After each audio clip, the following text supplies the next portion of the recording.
Hello everyone, good morning, good afternoon, and good evening to you all, and welcome to another day in Azeroth.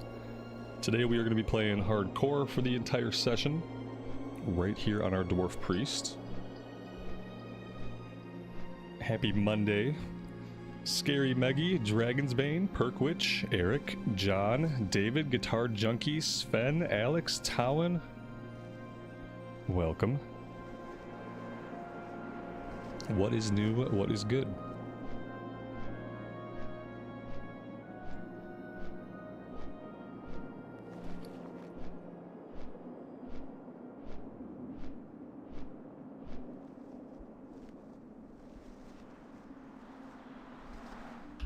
So right now we are heading out to Loch Modan. I decided that instead of being efficient, it would probably be smart to be safe. And so in the interest of being safe, we're going to do some of the lower level stuff over in Loch Modan before we tackle dead mines, before we tackle anything else in Westfall. We should have some like level 15, 16 quest out at the Elf Hunting Lodge. So yeah, we're going to work on that today. We should be able to do a dead mines run a little bit later in the day. But ideally, honestly, I think I'd rather be level 20. So we'll have to see like how smoothly we level here. If we can get level 20 and we still have some time left in the day, then I wouldn't mind doing dead mines. If not, we'll save it till tomorrow.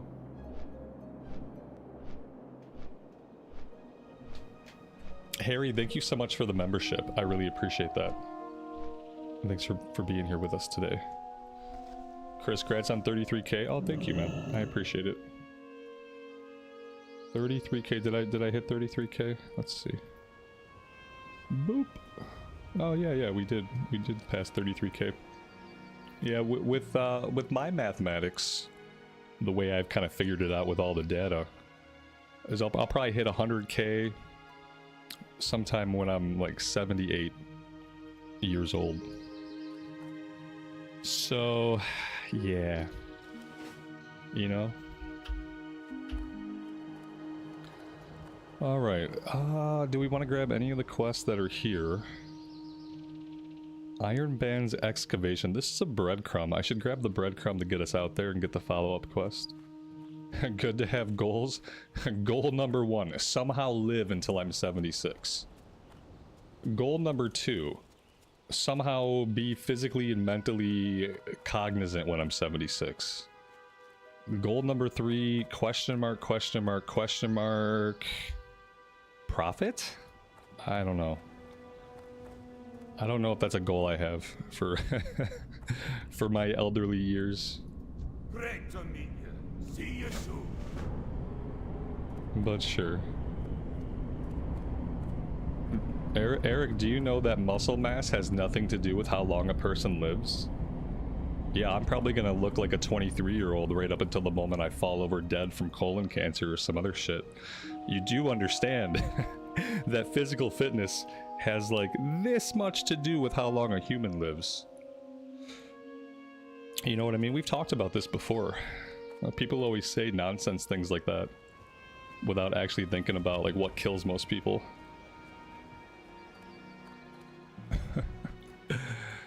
It reminds me of an Aqua Teen Hunger Force episode from back on Adult Swim back in the day where one of the characters, Carl, it was like a commercial where Carl gives his opinion about physical fitness. Yeah, make sure you're real fit. Make sure you're ripped. One day, someone will stab you. They'll stab you with a knife. So you better make sure you got some big guns, that you are absolutely shredded for the day you get stabbed with a knife. I'm sorry, that's just how it is.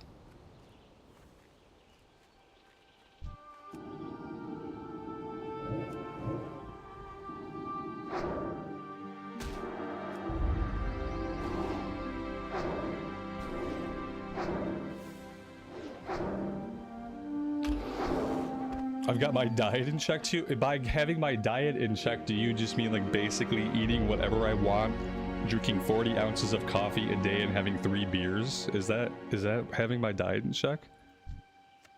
Yeah, I have my diet in check in the sense that like I don't eat fast food, and I don't eat sweets, and that's like the only good things about my diet. I don't eat fast food. I don't eat sweets.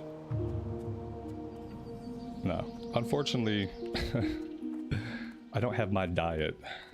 I've never really needed to diet. I was a really skinny kid, and you know, that was my problem. And so I've never really needed to diet. I just don't eat junk food.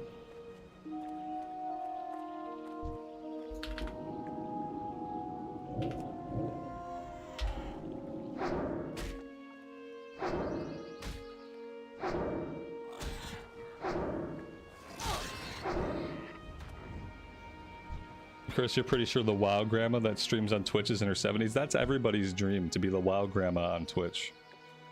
Now, I don't know if I want that, if that's what I want for myself. I don't know if that's a goal that I have. Maybe. Watch out for the big monsters today. I'm not really with it today. I haven't been really paying attention at all so far. Been highly distracted.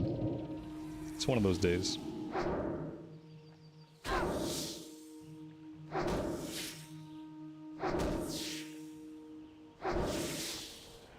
Karen, good evening to you. Welcome to the stream. We didn't see any of the actual Koresh stuff on the weekend. We were just doing the Undermine stuff. So the Undermine story that we did over the weekend in retail, that was patch 11.1. Pretty sure that was patch 11.1 story. So we did that, and then we did the Arathi stuff, just to see like the story leading into Koresh. So it actually, like, the story in Undermine actually led right into where we're gonna pick up in the new patch. So it was actually really cool, and I was happy to have been able to see all that stuff. They actually did a really good job with the Undermine story, and with like Gazlo's story arc, and all that stuff was really good.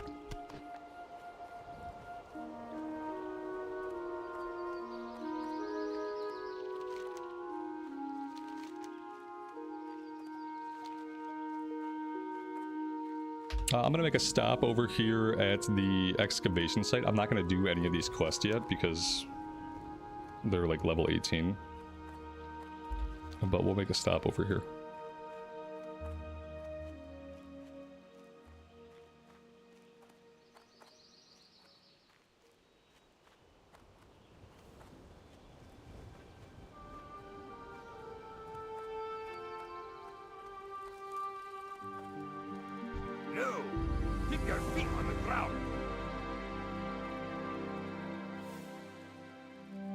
I'll grab the quest so I have it in the quest log, that way we remember to come back and do it later.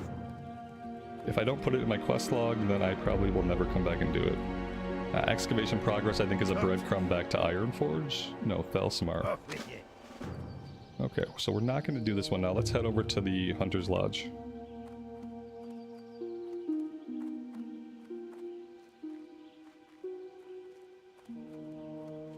Do I have thoughts on Project Epoch's epic failure? No, I don't really care about Project Epoch. And I don't know really much about it. I don't have an interest in like the wacky, weird, contrived versions of Private WoW.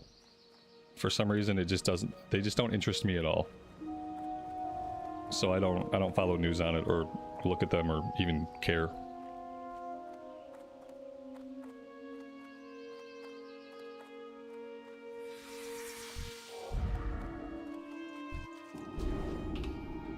Valerie, welcome to the stream and happy birthday to you.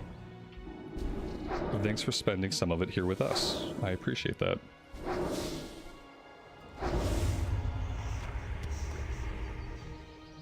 Zenkai, welcome to the stream, buddy. Happy almost patch day. I'm not going to play 11.2 until Wednesday, because the servers aren't going to be up until like 6 p.m. my time. So tomorrow I'm going to stream Classic, and then Wednesday I will dig into the 11.2 stuff. But beyond Wednesday, I'm going to keep the retail streams to the weekends. Excepting like major release days. Like obviously I'm going to play 11.2 on Wednesday because it's new. But excepting like opening days, I'm going to confine my retail shenanigans to the weekends. Whenever I can make time to play on the weekends.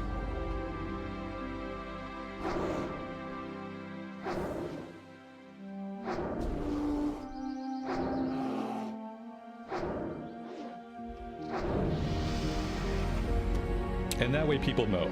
You know, that way the classic people know, like, you know, don't bother coming around on the weekends. And that way people who like retail know, you know, on the weekends, if you like retail, you're interested in retail, we'll be playing retail on the weekends. And then the classic folks who don't want to see retail, who don't like it, they can just take weekends off. Go touch grass or something.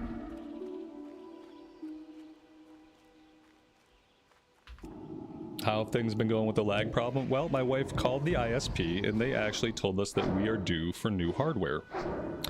So yeah, the gateway we have is 5 years old. Apparently we need a new gateway, so that may or may not have been part of the recent problem. I feel like it is, because the times when I've power cycled the gateway, the problem either resolves immediately or eventually resolves. So yes, we have new equipment coming to us soon, TM. And I'm hoping that that will alleviate any issues. And if that wasn't it, then it's a YouTube problem. So then it makes it easy. If I get a new gateway and I'm still having lag problems on the weekends and some weekdays, then it's a YouTube issue and it's nothing that I can do anything about. Because yeah, everything is fine with the line. It just, we might need the new equipment. Touch grass? Are you sure that's sanitary? Not if a dog has peed on it. And most grass has been peed on by an animal. So no, it's probably not sanitary at all, and I wouldn't advise it. And if you do touch grass, make sure you wash your hands, okay?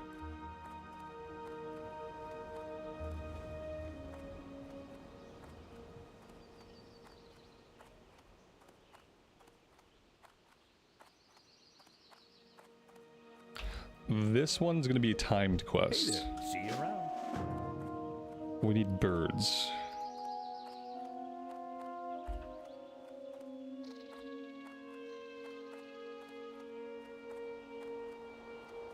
You got my attention. Safe travel.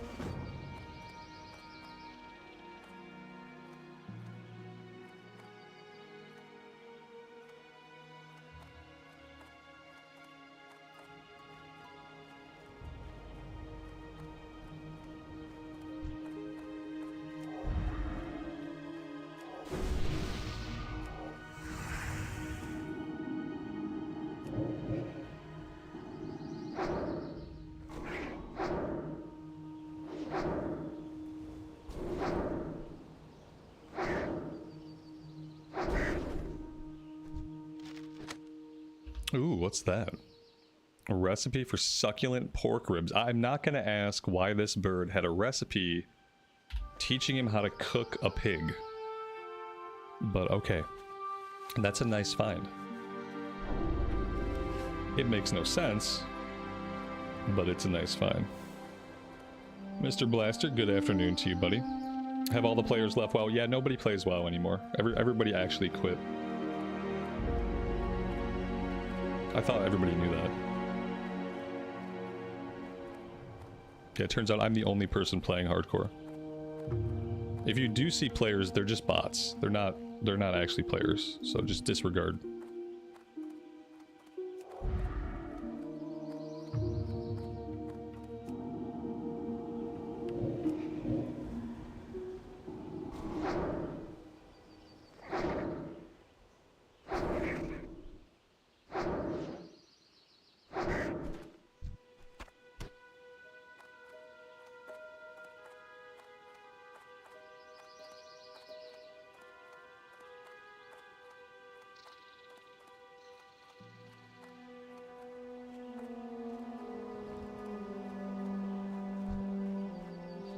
What's my favorite map? The map of the lunar surface. Sorry, it was a weird question. I thought it warranted a weird answer. Esme, welcome to the stream. Thanks for being here today. Happy Monday to you.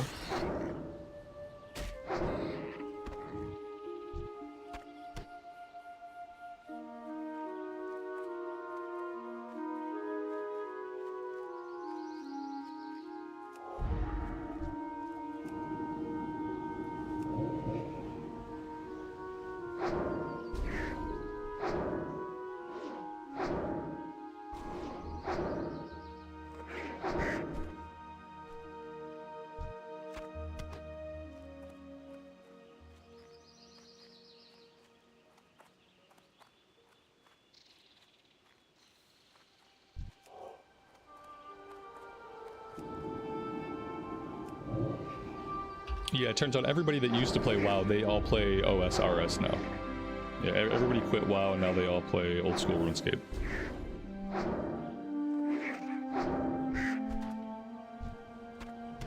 And most of the people who played retail WoW, they went and they play Tetris now.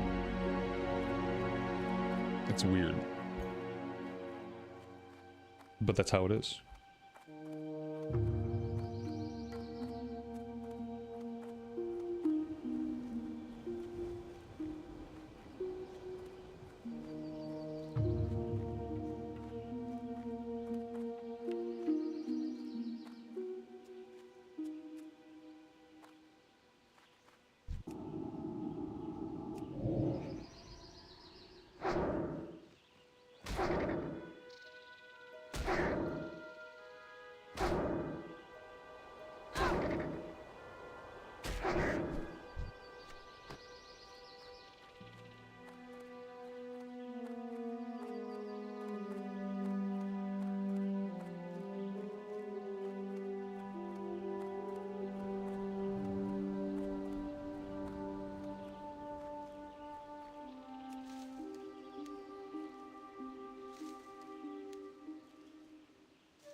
A disease. What do we have? Tetanus.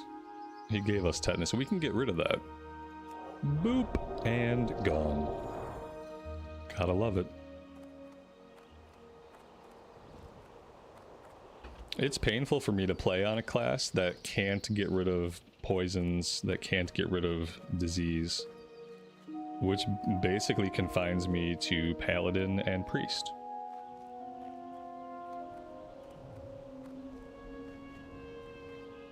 It's hard to get by without the Holy Light. That's how it is. I need another Holy Light class.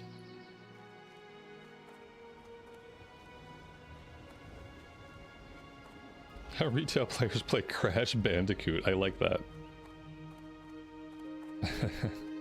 And not even the remake, just the original Crash Bandicoot on like the PlayStation 1. Ling, good afternoon. Welcome to the stream.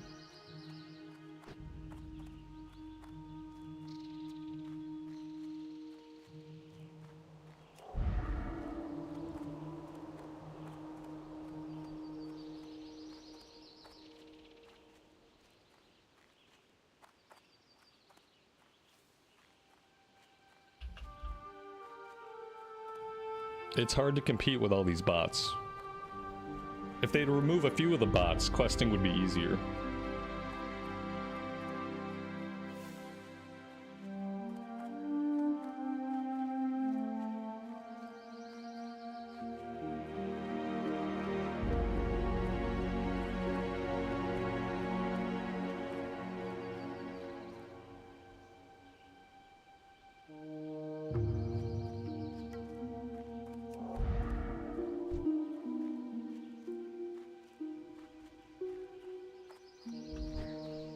I don't think I've ever failed this part of the time quest, but, you know, there's a first time for everything.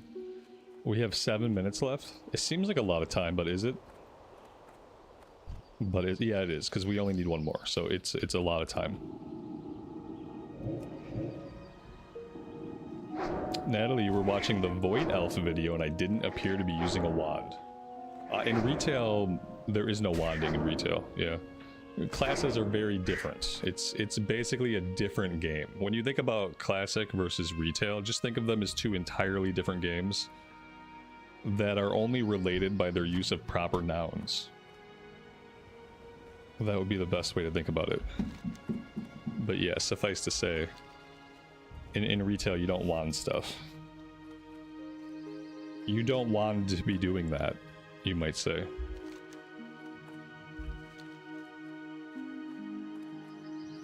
You wouldn't want to get kicked out of a group for not playing your class properly.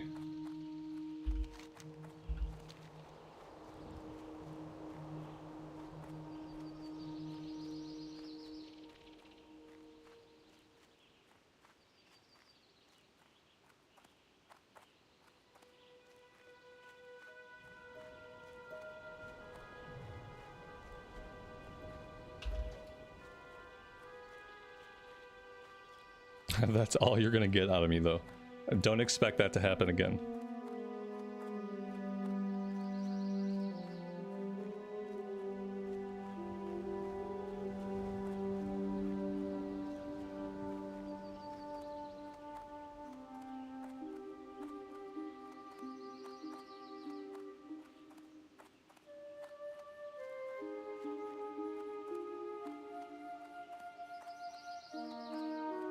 I'm the finest wares in the land.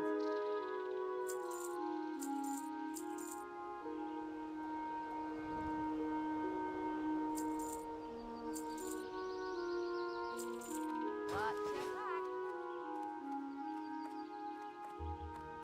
You need something? See you later. Alright, and the next one, travel. this one I have failed before. These guys are a little bit further away, and sometimes they're tough to spot. And if we have competition, then it could be even more challenging. 12 minutes. We got no time to herb.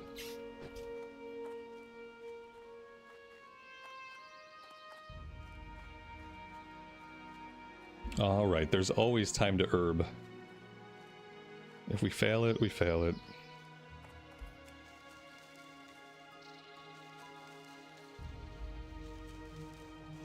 Empathic Nightwalker, good evening to you and welcome to the stream.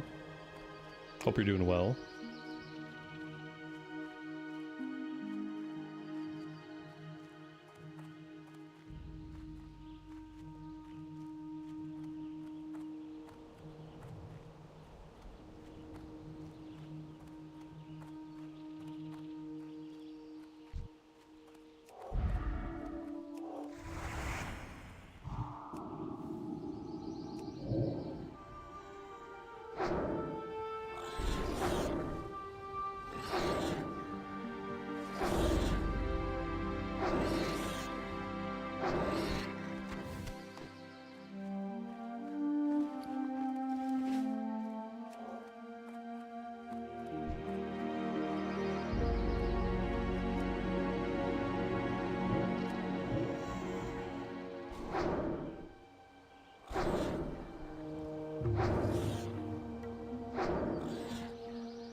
We have an unspent talent point.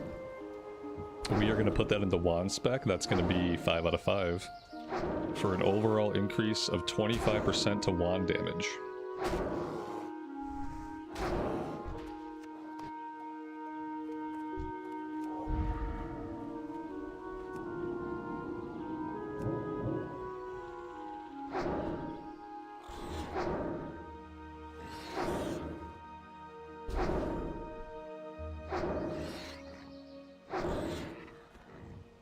What is the lore behind why this quest needs to be completed in a time limit? The lore behind it is that the guy who gave it to us, he is a very competitive person, and so he simply wanted to see if we could do it within an arbitrary time limit. It's literally just a contest. He's testing our hunting skills.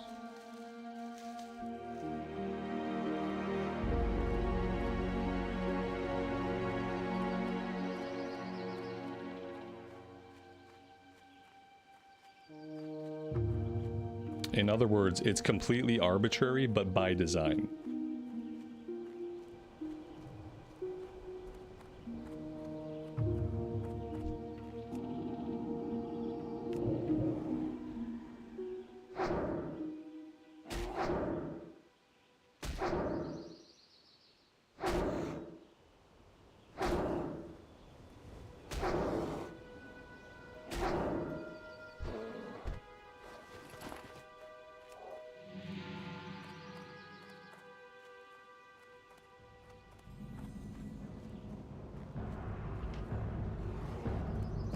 God. We don't want to be accidentally aggroing level 17 mobs. It's a bad look. Daniel, welcome to the stream, buddy. Good afternoon to you. Thanks for being here. Ooh, that orc music got loud, didn't it? That orc music is a reminder that I don't want to go too far into this little area, because these orcs are definitely elites. Also, there's a really brutal horde patrol that walks through here down the hill a ways. It's like 3 elite horde people, and they just kind of patrol around the hills. So yeah, we gotta have our eyes open. It would suck to die to these guys.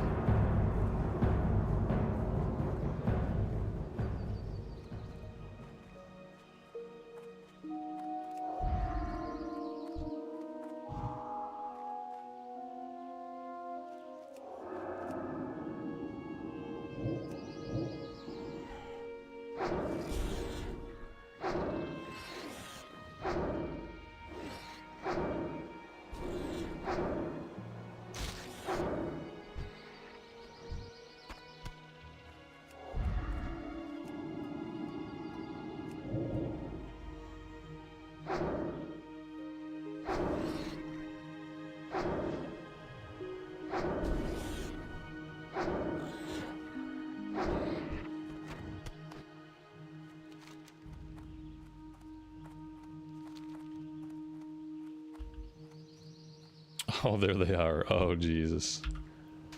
Okay. I'm just gonna mark all of them so they're very, very visible to us. Oh man, that's like right in the direction I need to go. I'm just gonna hang back here for a bit. We'll fight something.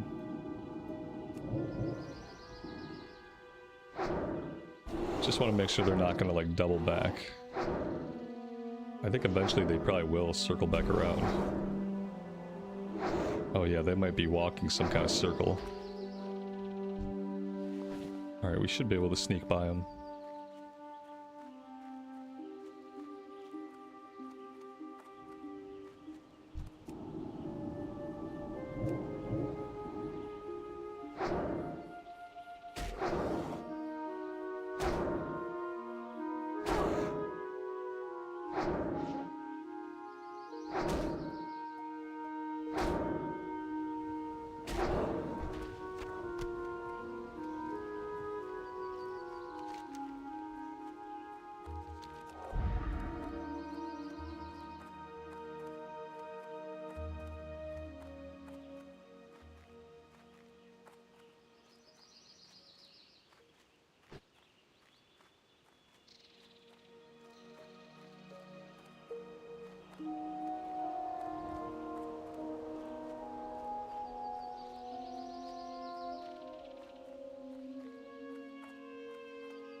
Great to meet you.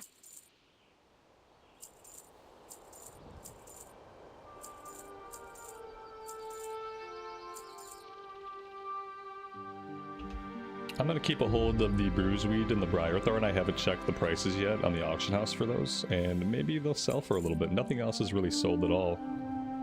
But I'll check every new type of herb we get and just see. It does seem like besides vendoring stuff, it's going to be hard to make any kind of money here. Good day to you.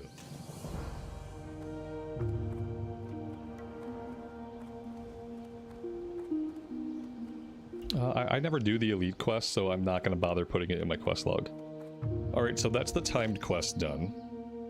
We are going to head over to Bingle's. We're going to look for his supplies, and at the same time as we're looking for the supplies, we're going to kill the bone snappers and the shaman here on the northern island. Take care of that stuff all at once, and then also crocolisks. We'll do the crocs as well.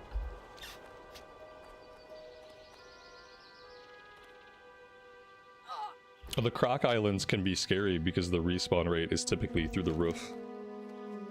And they're kind of hard to see, like, in the underbrush of the islands.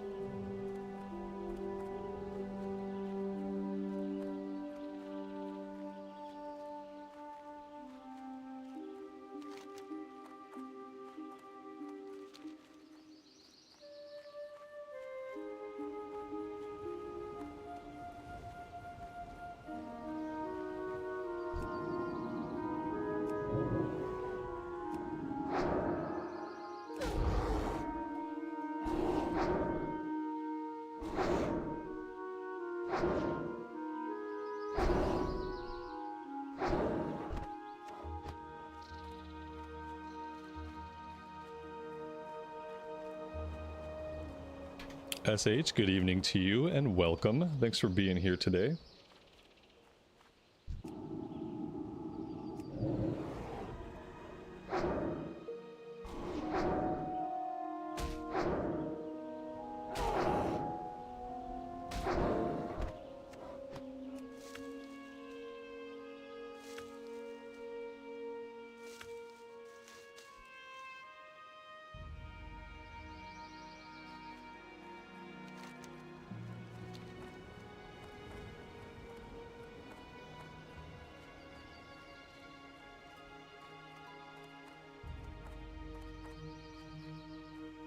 Am I interested in a Season 3 Keystone Master challenge? Yes, I am going to get Keystone Master in Season 3.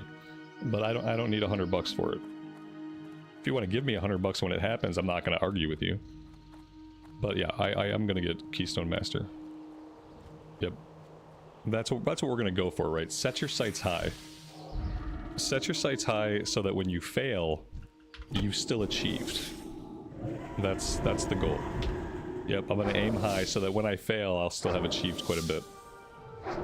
It's gonna be a good time.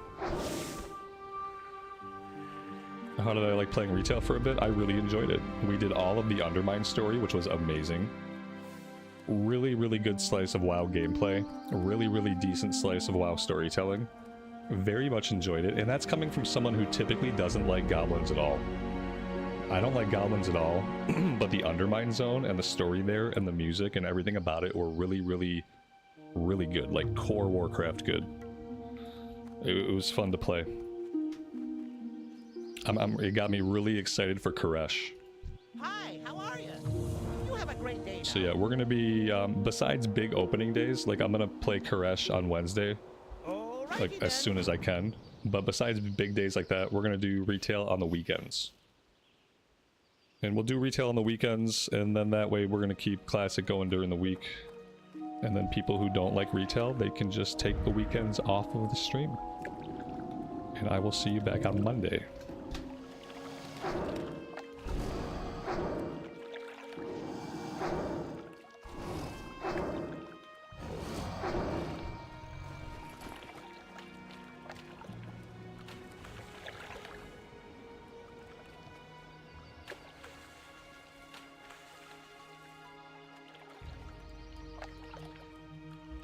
Yeah, I completely understand that there are people that love watching Classic that have no interest in retail. What I would really like is for those people to not waste their time coming on the weekends. Like, I don't want people to waste their time feeling like they want to support me while subjecting themselves to content they don't like. That's not a win for me. So I really advise people that you don't like retail, I understand, take the weekends off.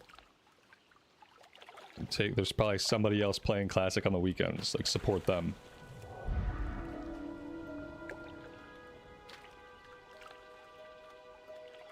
What made me get into retail again? I always get back into retail whenever I think there's something new that's interesting. You know, I played the Mythics in Season 3, and I did a little bit in Season 4, I loved all the Emerald Dream stuff. Whenever I identify content that I think I might like, I go try it. Like, we did the lore walking campaigns a couple weeks ago, and I really liked that. We did the Draenei Heritage Armor questline, and I really liked that. The way I approach retail is I look for slices of content that I think I might enjoy, and then I give them a chance. Whenever I have the itch to play retail, that's how I approach it. That's how I did it with the Emerald Dream. I decided I wanted to see all of the Emerald Dream storyline, I wanted to do all the side quests, and I wanted to take it from there. And enjoying that slice of content in a premeditated way let me get into Mythics for the first time in my life in Dragonflight Season 3. And I had an amazing time. So that's how I approach getting into retail. It's like, I always want to play retail, but I want to do it in a way where it's content that I'm enjoying, and it's like slices of content that I have fun with. And not like a daily thing I do as a chores list, you know?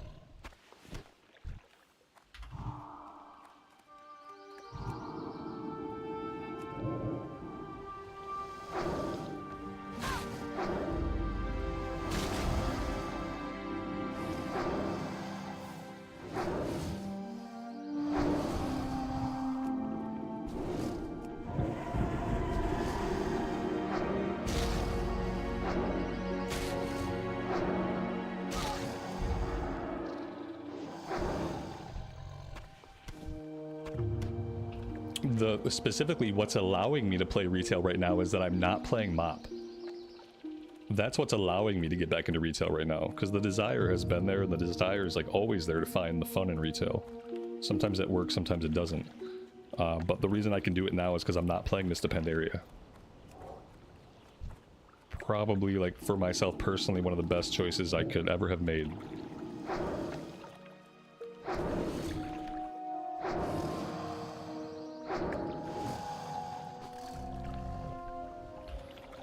Yeah, John, that was the Arathi questline. The Arathi questline was okay.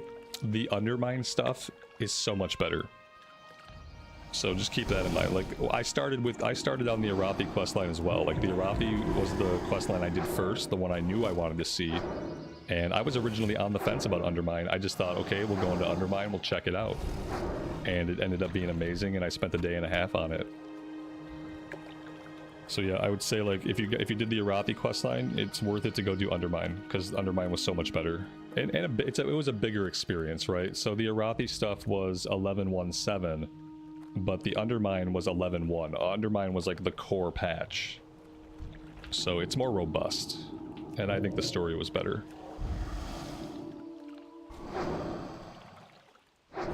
The zone and the music were absolutely amazing. Some of the best music I've heard in the game, like some of the most unique and best music that I've heard.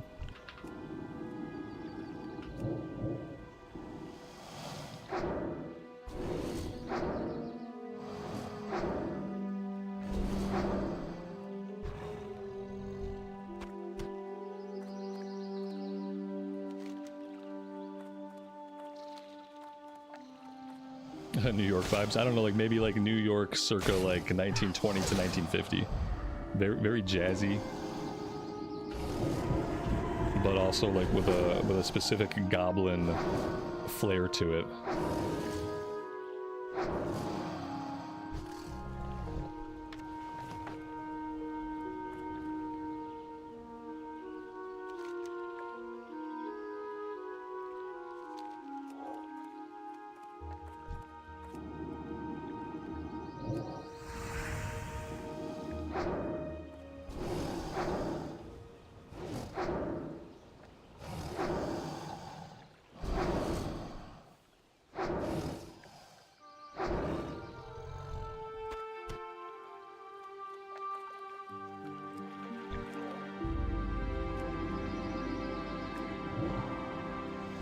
The really cool thing for me about Undermine, wanting to experience it as a solo, like, single-player story, was that I was able to do the last boss of the raid on story mode difficulty, like, with a group of NPCs, which I thought was just gonna be, like, pretty lame. I was like, just way to quickly kill the boss and see the end cutscene, but it wasn't lame. There was mechanics, and the fight lasted a while.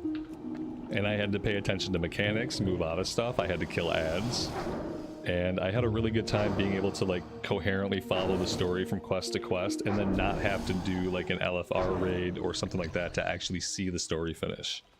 It was cool to have the option to go on story mode, kill the story-relevant boss, and just smoothly get to experience the whole quest line from front to back. What probably helped too is, like, obviously I approached it at a later date. I'm sure that originally the story campaign was probably time gated, but I don't know that for sure. I'm assuming that originally when they dropped the campaign pieces for 11.1 that it was time gated. Playing it once it's all released, like from front to back, is such a better experience. That's how I did the Emerald Dream stuff too. That's kind of what I'm worried about with Koresh. Like, I'm worried about like how much they're going to time gate the story. Because I do like just being given the story and being able to like play through the story at my own pace and not have to worry about, okay, this week I have 3 campaign quests, next week I get 3 more. Like, I don't really care for that. And I would say that's my one trepidation about patch 11.2. Is like, story is more coherent for me and is more impactful for me when I can approach story at my own pace. If you're gonna like let me see a little bit of story and then I gotta wait a week and then you're gonna let me see a little bit more story, it becomes disjointed. You know, it's like, it's almost like only reading a couple chapters of a book each week. You know, like, imagine having a really good book and each week you're only going to read 3 chapters a week and you're going to do it in one day and then you're not going to touch the book till the next week. Like, a lot of it's going to bleed away. A lot of the story, the details, like the importance is going to bleed away. I feel like time gating story is like the worst thing you can do in an RPG. Like, time gate the systems, time gate the gear, time gate the dungeons, time gate the raids, time gate the cosmetics, but for the love of God, don't time gate the story. Story is not something that should ever be time gated, in my opinion. Unless it's time gated because they finished the main story and they're working on more story, right? That's the only essence that it should be time gated. Like, the story's over for now and they're working on more. Now you gotta wait for the more.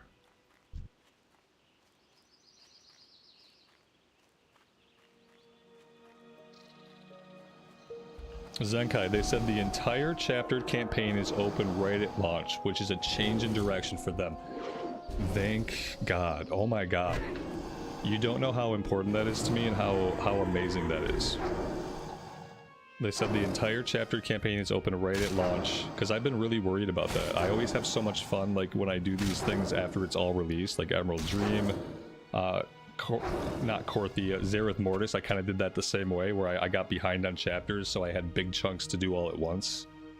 And I was really worried about, like, a week-to-week dribble kind of, like, sapping my interest, you know what I mean? Because I got really into Undermine, and we knocked it out in a day and a half, because I just wanted to see more of it, and more of it, and more of it. Like, that's awesome. That's so good of them. Like, and this is the thing, like, these are also reasons why I can get into retail now. Because of things like that. Because of enormous changes in design philosophy that they're now often willing to make the game a better experience for players. Like, for someone like me, being able to play through the whole chaptered storyline is so amazing. It's such a great change. It's gonna let me enjoy the content so much more than I would have otherwise. So yeah, that's another reason why can I play retail now, because I see that they're making changes and I see they're turning a corner in so many different ways.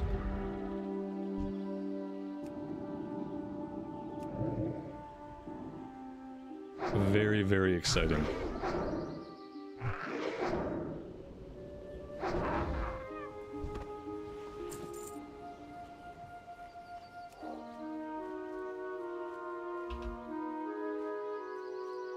Tanita, good afternoon, good evening to you, and welcome to the stream. Hope you're doing well today. Will Blizz skip WoD? I mean, I don't know. I don't care. Yeah, like, I don't know, and I don't care. I made the choice that I was done. I'm done with Progression Classic. I'm gonna do the Anniversary Realm stuff. We're gonna have a good time in TBC. Maybe we'll have a good time in Wrath if they go that route, but I will never touch... I will never touch a version of Classic again that is beyond Wrath of the Lich King. Unless it's Classic Plus. I'm not gonna touch it. I am all done. I want my time back. And I want to use that time that I would have spent playing MoP or playing WoD. I want to use that time to play retail. Because that's going to be more fun for me, it's going to be more interesting for me, and it's just going to be overall a better use of my time. So yeah, they can do WoD Classic if they want. They for all I care, they can run it all the way back up to the War Within if they want people to be able to like re-experience a progression just to progress, like for progression's sake. If they want to do it that way, that would make sense, I guess. And I don't care. I don't need to do that because I've already done it. I don't need to progress through all that stuff again. I'm excited for Legion Remix because I want to see all of the Order Hall campaigns. But I don't need Classic for that. I can get that experience out of Legion Remix and have retail progress and retail transmog and retail mounts and retail characters at the end of it that are going to be a lot more useful to me and more fun to have. We're primarily looking, we're just looking for shamans and bone snappers, but these guys are looking pretty heavily farmed out. And we gotta grab some supplies, so if I focus up just a little bit, I can think about grabbing some of these items. So you get the bucket while it's cleared, right? I gotta just focus. I've been talking a lot and thinking a lot, and so, yes, I've been kind of just randomly fighting mobs. Also, I'm not getting, usually, I mean, this is a stupid excuse, but usually Questie gives me icons on the minimap when there's stuff to pick up. And I'm noticing that for this one, the icons are on the map, but it's not giving me those icons on the minimap. Not a big deal. But, you know, my brain has come to rely on those stupid little icons, so it just wasn't triggering with me that I needed to pick stuff up.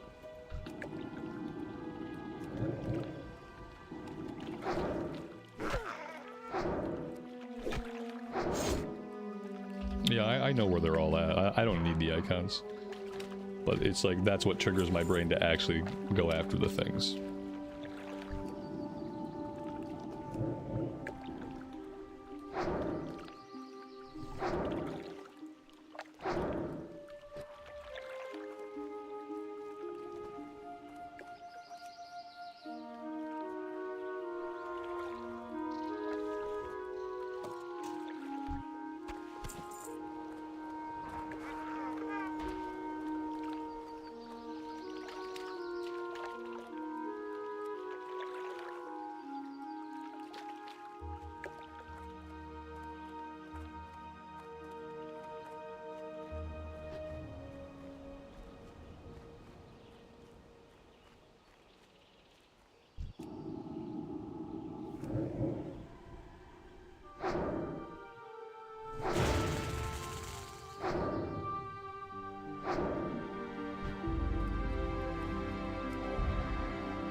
I would suppose that the only story you probably wouldn't get would be maybe the last cutscene that would happen after the raid boss.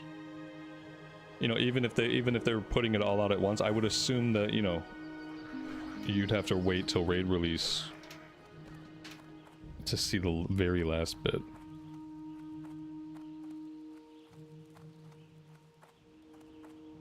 No shamans and no bone snappers. There's an item back here. Let's grab that.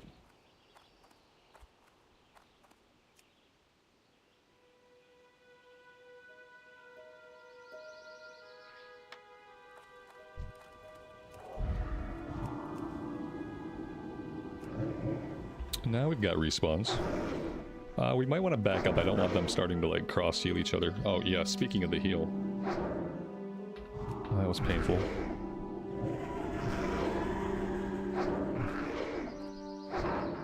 There's not really a lot we can do to stop the heal. We can't really burst through it.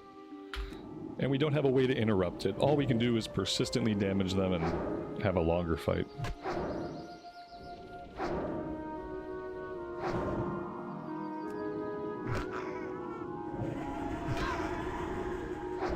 Did you miss Dead Mines? No, we're not going to do Dead Mines till level 20. I don't have Dead Mines in the title of the stream, do I? No, I don't. Okay, I'm like, people are asking about Dead Mines a lot. No, I'm not going to do it till I'm level 20, so we're going to do some stuff here first, and then we're going to have a little bit more to do back in Westfall, and then when we hit 20, we will see if we can find a group. So we got about a half a level to go and a little bit of time. Yeah, the fear will interrupt. Yeah, the fear will interrupt, but then could cause its own problems. I'd rather just deal with the heal. At least the heal is predictable, right? I'll take the predictability.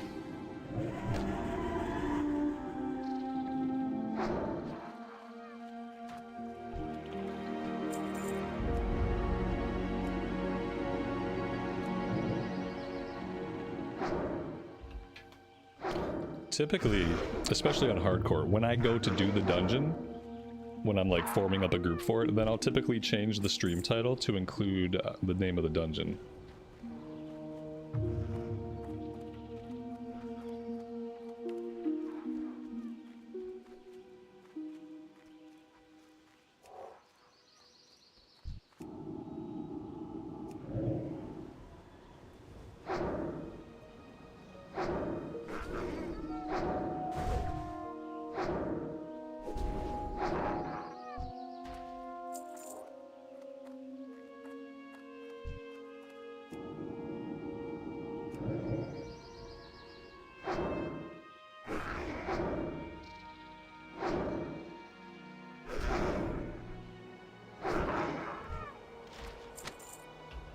Another recipe for succulent pork ribs. That's really weird. We got one of these earlier off a bird, and now we got another one off of this guy.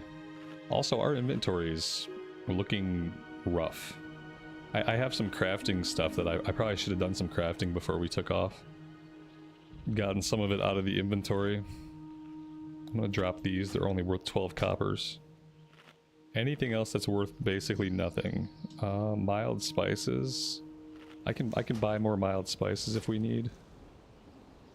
Same thing with the bauble. If I need a bauble, I'll just buy another one. 18 copper. Okay, that's gonna have to be enough inventory space for the time being. I can't drop much more. I got a lot of buff food that we're not eating. I have to sell some of the buff food to open up more spots. We got 14 of these bad boys. That's 4 stam and spirit, 4 stam and spirit. I think I should keep the 14. And then I should probably just vendor the rest. We can always make more, and the inventory spot's more valuable than the food right now.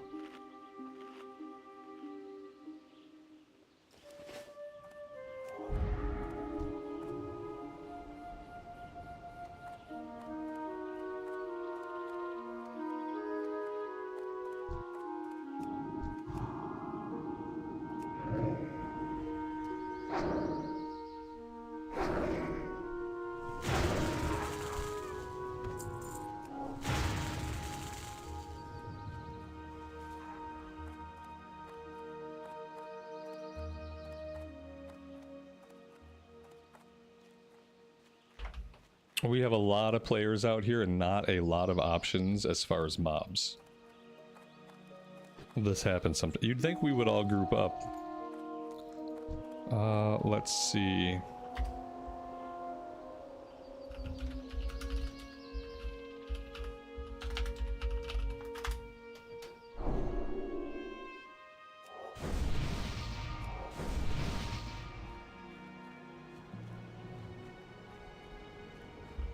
Well, they buffed me.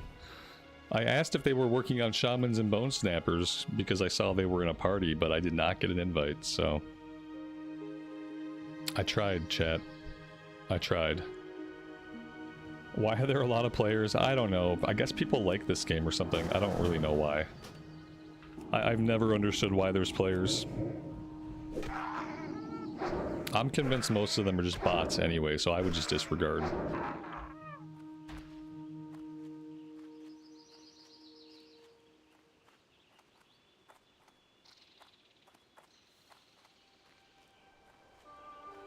But they finally invited me. I guess they had to have some deliberation about it. Players in my MMO? No, no, no. No, no, no. Very doubtful.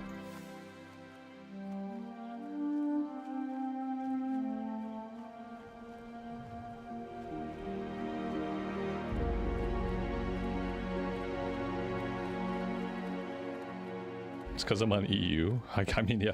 I guess people in the United States don't play WoW anymore. They're all playing Crash Bandicoot Remaster and Tony Hawk 3.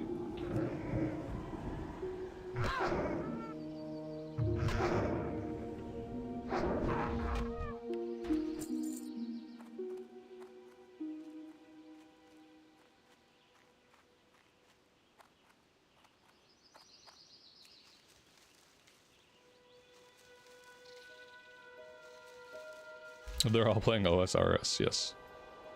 Yeah, they are. Yeah. It's true. Big true.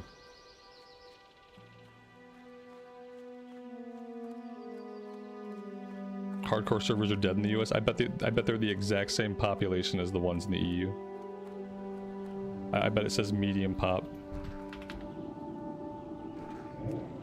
It's all about when you play. It's also all about like what quest chain you're on. Some quest chains are natural bottlenecks. This quest chain is a bottleneck because of the low spawn rate and like the non-availability of spawns. So like people tend to bottleneck here. So you're always going to see more people in certain areas than others.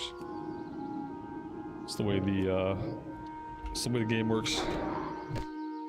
Alex, you've been in the past for a while, man. You said something earlier that made me think you were in the past, but I wasn't sure. I should have called out, but you wouldn't have seen it anyway, even if I called it out, so... Yeah, you got stuck way back in the past.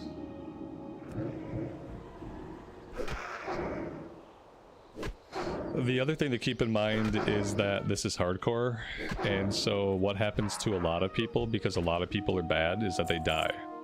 And they die early, and they die often. So like the higher level you get in hardcore, the less people you're gonna see just naturally. You know? Which has got nothing to do with really server population and everything to do with survivability. Emulo, thank you so much for the membership. I really appreciate that. Thanks for being here today.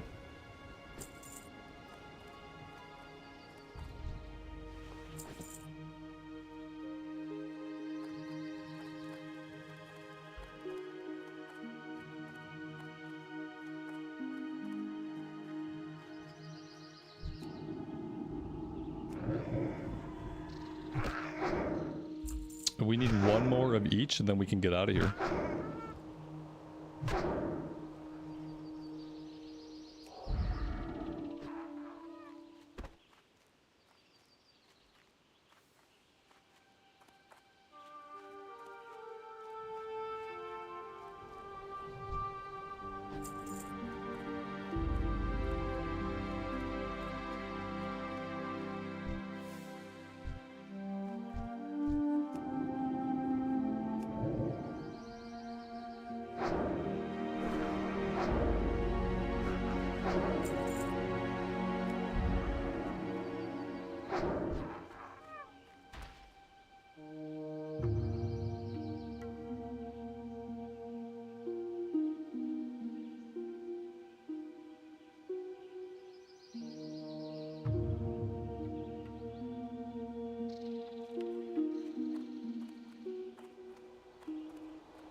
Oh man, we need to invite these other people into the group. I wonder why they wouldn't just invite people as they see them enter the area. That's typically a fair idea. Like, you see somebody in the area, invite them to group. That dwarf had every possible buff. Yeah, I saw that he had a lot of buffs. Yeah, he's got a world buff. He's got 2 world buffs. Maybe more, I don't know. Oh, I'm gone. I'm gone. I got booted. I'm out of the group, guys. We need... Oh, we're done. We're actually fine. We're good. Let's get out of here. Maybe we were all done at the same time. I don't know. Maybe they just got sick of me.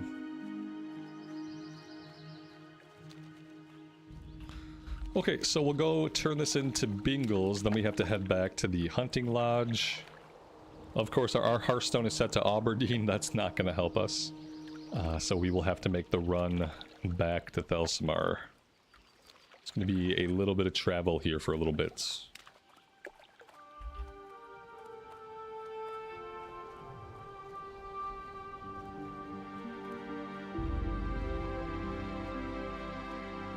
Wayne, good afternoon, buddy. Welcome to the stream.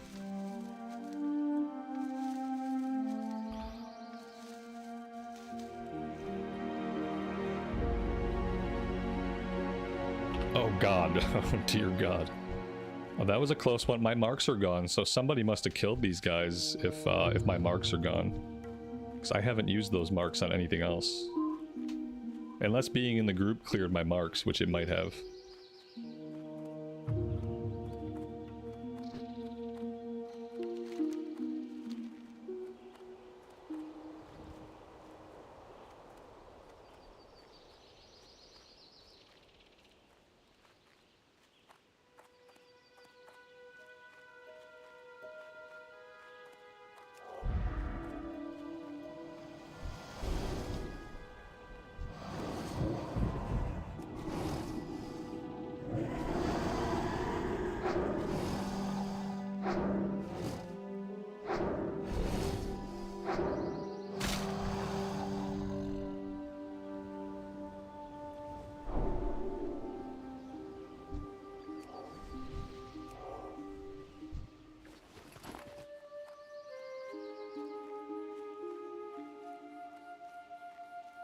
My, you're a tall one.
Hello.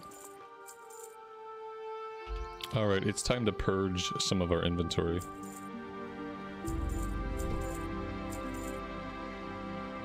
Do I need the staff? No, I don't. Oh wait, was the staff BOE? The staff is BOE. Ideally, I would want to put that on the auction house. That one's soulbound. Soulbound.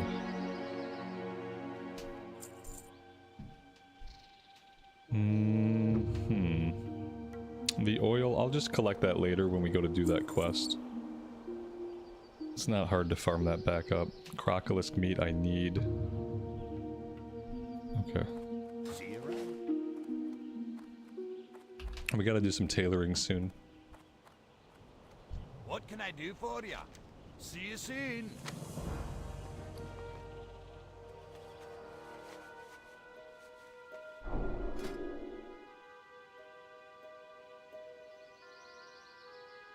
Where can we fish up bristle whisker catfish? Does anybody know where we might consistently fish these?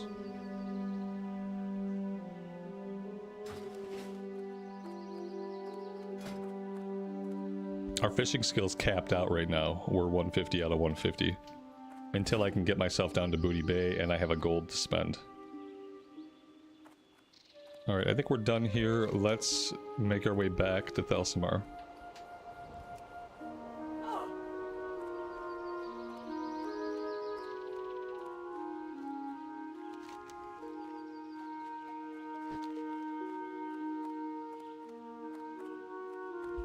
Parkow, good morning to you and welcome to the stream. Thanks for being here today. You think we can catch him in Stormwind? Okay. We will, we could try. I wonder if we would catch any at the Loch. I don't know if the Loch counts as a low-level area or like a mid-level area.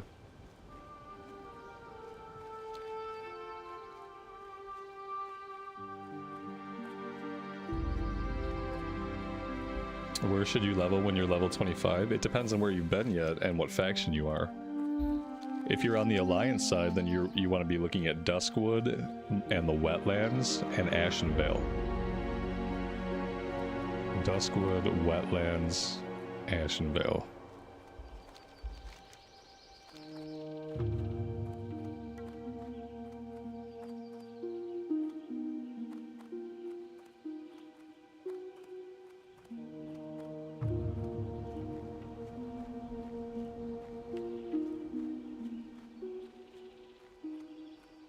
So we'll do a little bit of tailoring and then we'll fish for a little bit so I can work on cooking.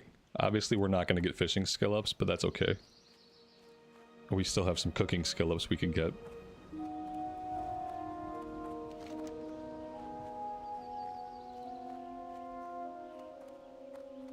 Oh, we should cut back here first. Yeah, I have to remember, I always forget to turn this one in. Let's not forget, I will cut down through this little passageway here and we'll get this one turned in first.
At first I was worried they were going to try to steal my herb.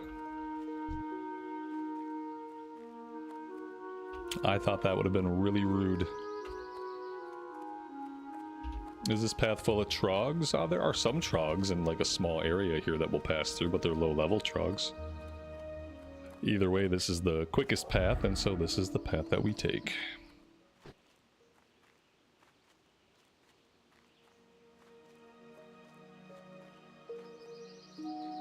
Did I call dibs? I didn't tag it. So I guess it would have been fair game.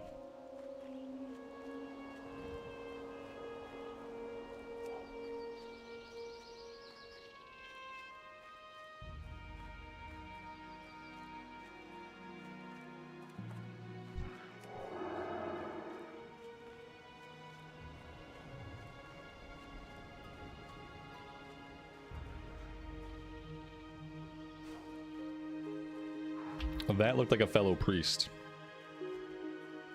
I would pay my respects, but we kind of have aggro. They look, that robe, they looked like a really low level priest. Like maybe level 11 or 12.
I thought there was one more quest.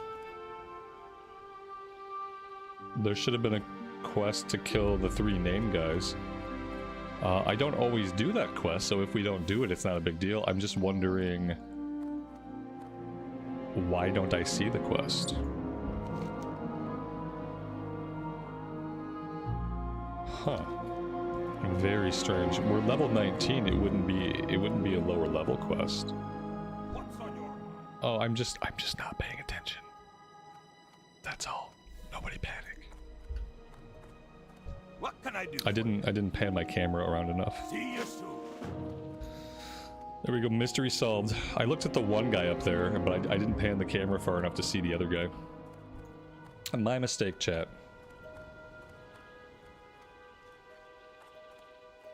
We may or may not ever do this quest anyway. It's level 17, so if we come back and do it, it'll be around the time that we come back to do carved stone idols. For the time being, we are done here.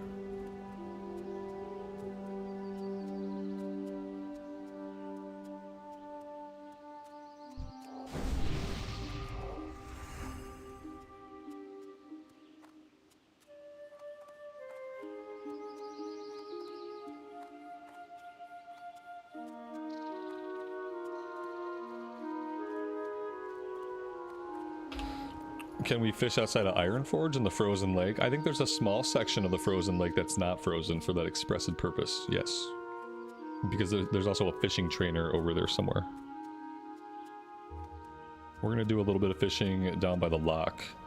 We're also gonna do some tailoring to clear out our inventory of all these bolts of linen cloth that we have.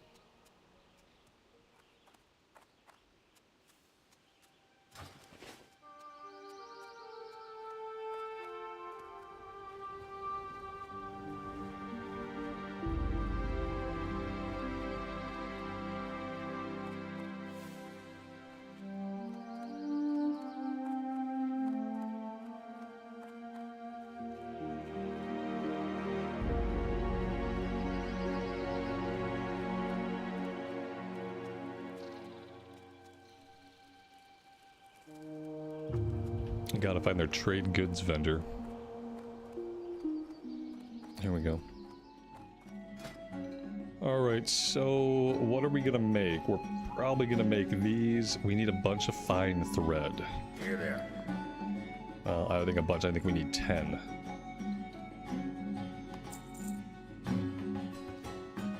Maybe we need 20.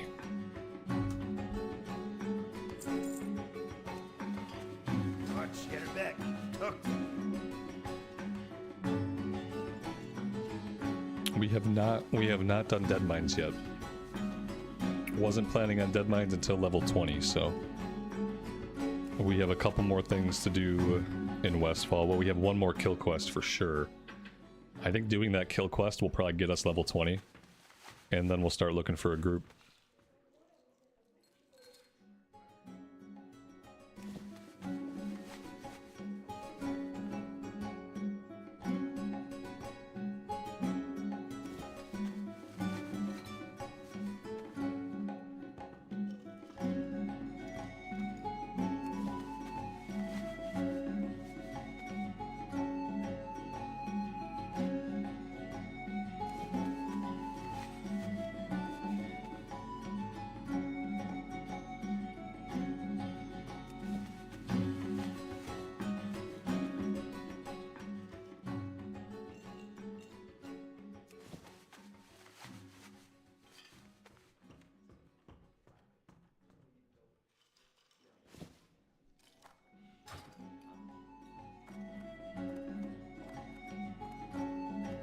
What can I do for you?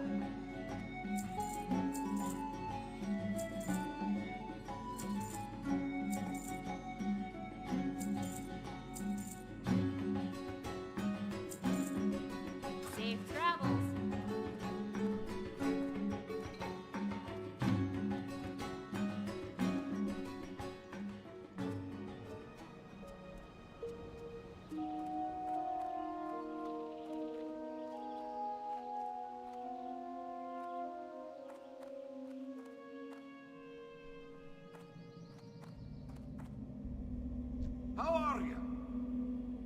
your feet on the ground.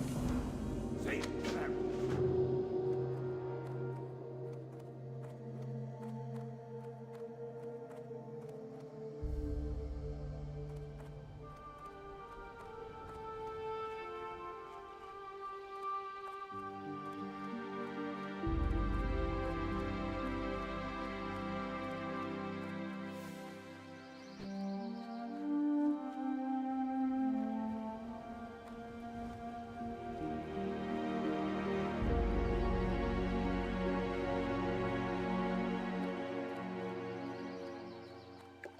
Here we go. Let's see if we can catch any of the bristle whisker catfish we need for the cooking recipe. We need a tailoring trainer. Yeah, there are orange patterns. We already have some, but a lot of the orange ones need wool. So we were just trying to burn the rest of our linen. Yeah, going forward, we're going to be using a lot more wool. But yeah, we do have probably more wool stuff to learn. There's no more linen stuff to learn, though. And we haven't been getting a lot of wool yet.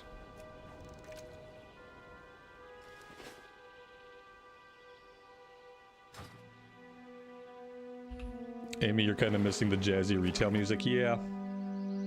I know, the music was really good. I thought about it earlier, too.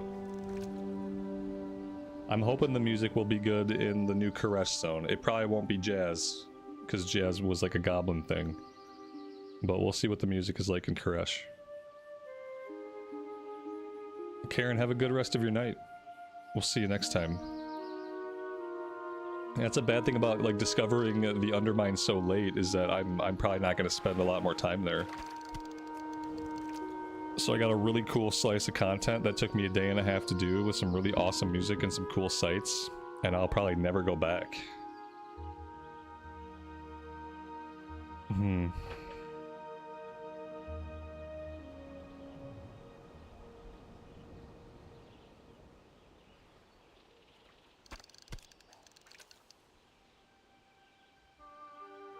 Koresh will be out Tuesday or Wednesday, depending on where you're at. I guess my time, the servers will be up Tuesday at 6 p.m. Eastern time, but I think that's like the next day for the EU. We're going to be playing it on Wednesday. On Tuesday we're going to have, tomorrow we'll have a normal classic stream. And then Wednesday I will be checking out Koresh.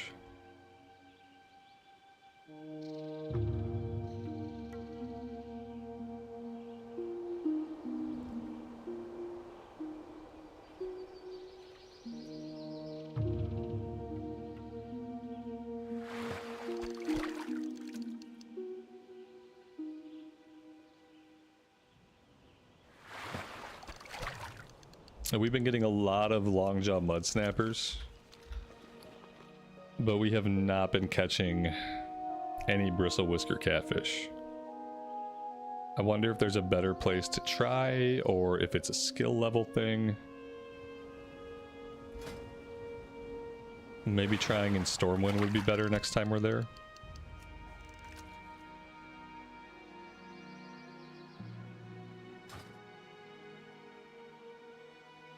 I never liked goblins either, and I thought Undermine was still amazing. It was the right story for the goblins. Like it made sense in the world. It felt very core Warcraft. None of it felt too silly. There wasn't too much satire. There wasn't too much comedy. It was very much like a contextually serious story that I just thought was a really good Warcraft story. Like a really good slice of World of Warcraft content, and this is from someone who has historically not liked how they've handled goblins. But you know, everyone's allowed to like different things. I went into it not knowing what to expect. Aleo, good afternoon, man. Welcome to the stream. Hope you're doing well today.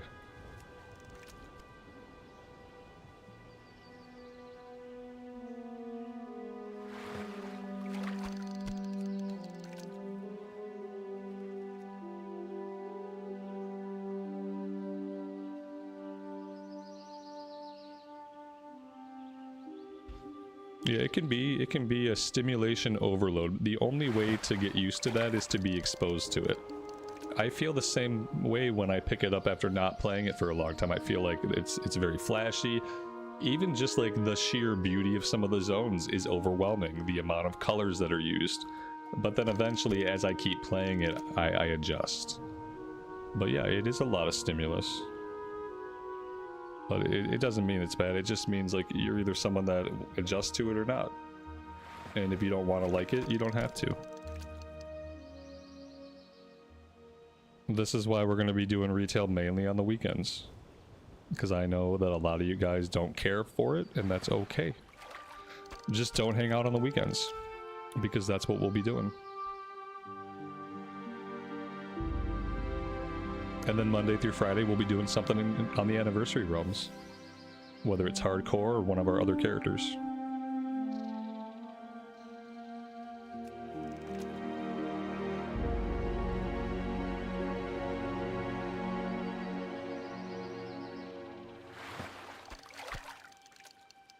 Yeah, I don't think we're gonna fish what we need here. I don't know if this is a great use of my time.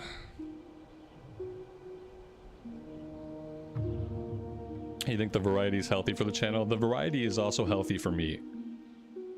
I love classic, but I'm also a person that likes to see new things. I'm also a person that likes to change.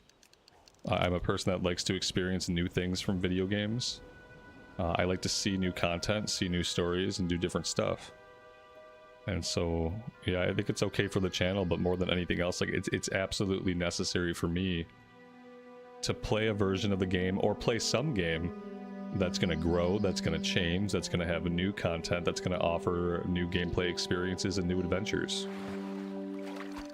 You know, I'll always love classic, but I do need to have something where we can see new. Where I have new quests to read, new story to tell. So yeah, like mentally, it's better for me to have that variety. And I wasn't going to get that from MOP because nothing in MOP is new. Everything in MOP is known. It's going to be exactly what it is. Did I finish Kingdom Come? I did not. Unfortunately, I don't have a lot of time for any other games on this channel. So these days when I play other games, I just play them in private. I do a lot of evening gaming on my Xbox, just stuff that I enjoy for myself. But I've kind of decided to keep the stuff off the channel because the YouTube algorithm doesn't like it anyway. There's a raw bristle whisker catfish. That's one out of like 50.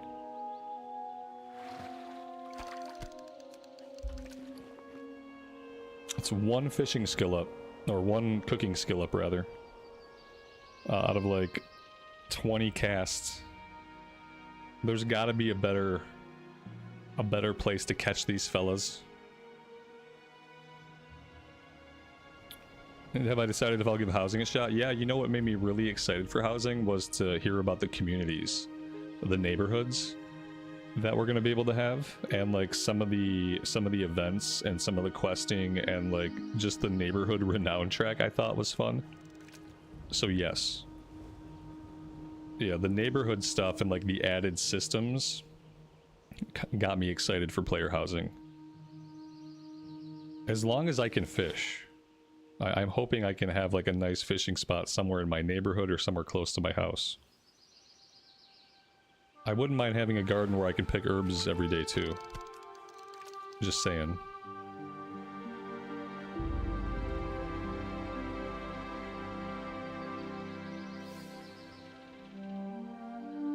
My fishing is I'm capped at 150. And so like what we can do, we can apply one of these. This will boost my fishing by 50 for 10 minutes. So now we're technically at 200 fishing. So let's see if being at 200 fishing changes how many bristle whisker catfish we fish up. We'll see. Because yeah, we're capped out at 150 right now. So this will give us a better shot maybe, but I think location is probably going to play a factor. I don't know.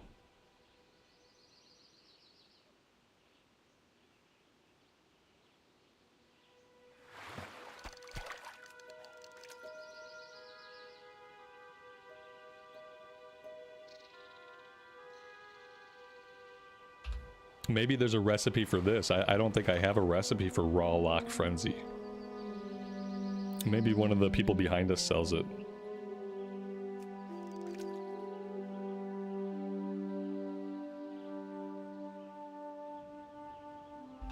Do I enjoy fishing in real life? No, not in real life. In real life, I hate fishing in real life. Because I'm not gonna eat the fish, and I feel like it's kind of mean to like catch a fish just to like hook it and then throw it back. Like it's just kind of a cruel process. So I feel like if you're not gonna eat the fish, you should probably just leave the fish alone. And I'm not gonna ever eat a fish I fish up. So I don't like the fish. For a while, my kid got on a kick where he thought he wanted to fish, and we fished a few times doing the catch and release, but like I was the only person who was capable of ripping the fish off the hook, and I did not like that process. And so we stopped. Because I just thought, like, as an activity, it was kind of harmful and pointless.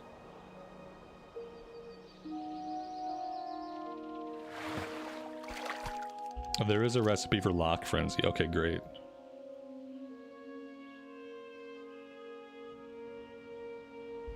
We can check in Ironforge. We can check here behind us, and we can check in Ironforge. I don't know where else it would be.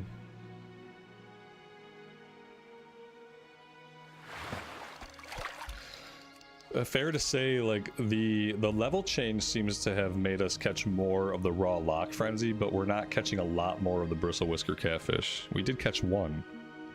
So there was a change, but the change was just we're catching more of the lock frenzies. So I think location is going to matter for this, because somewhere like Stormwind won't have the availability of the lock frenzies. I think the lock frenzies, or maybe they're sharing the like a drop table with the raw bristle whisker catfish. Maybe it's like an either or. I don't know. Maybe it's just completely random.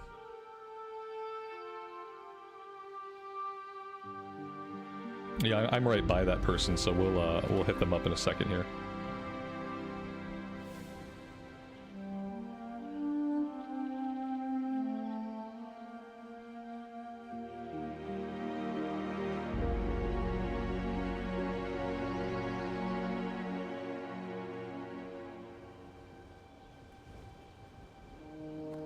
Alright, let's see.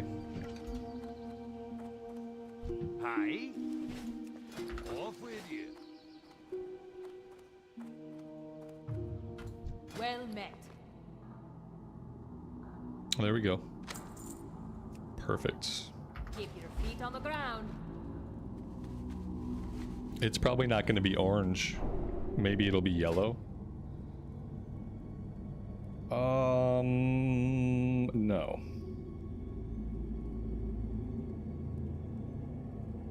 It's green. So yeah, we can do it, you know, like it might get us some skill ups. But it's definitely not guaranteed. It also requires another reagent.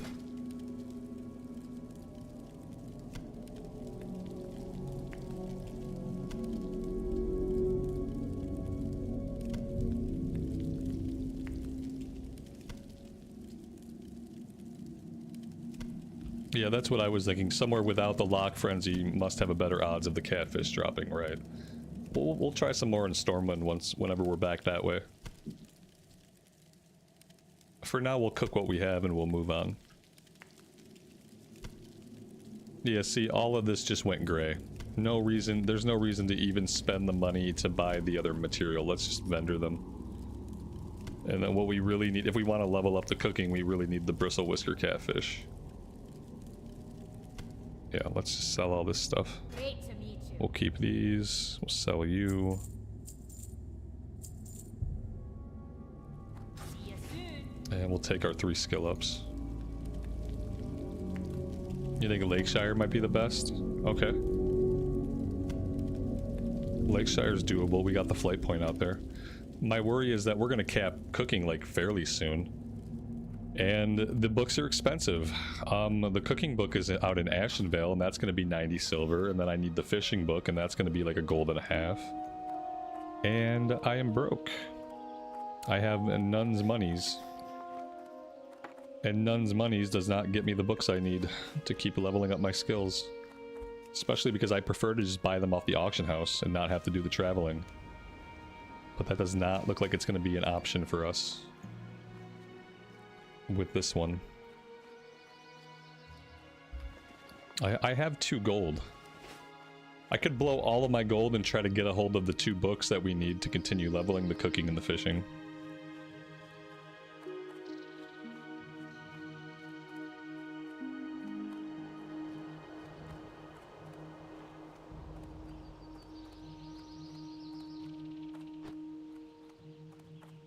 What's on your mind?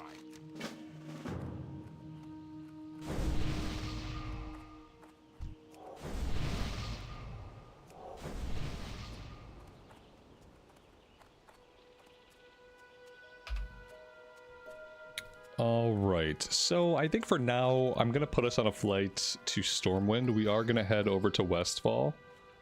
But maybe we'll stop in Stormwind, maybe we'll do some fishing in the canals and see if we can get some bristle whisker.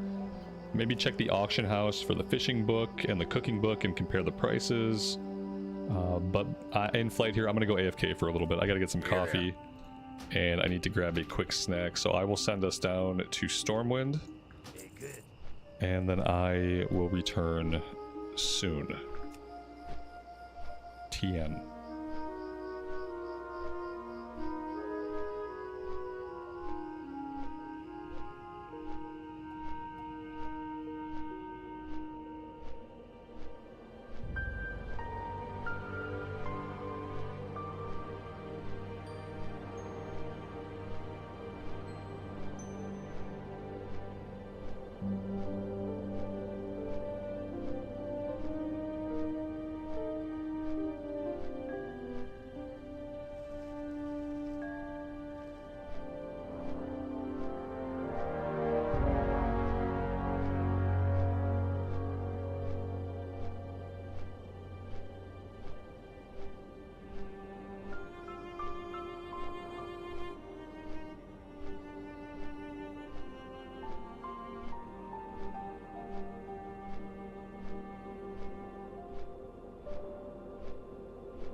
Alright, we are back.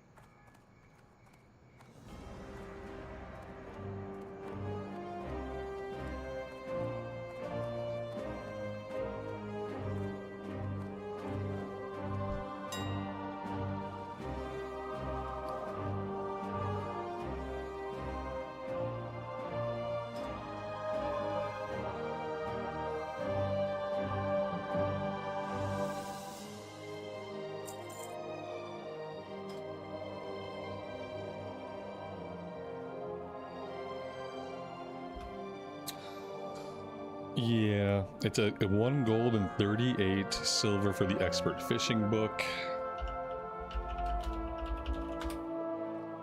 Don't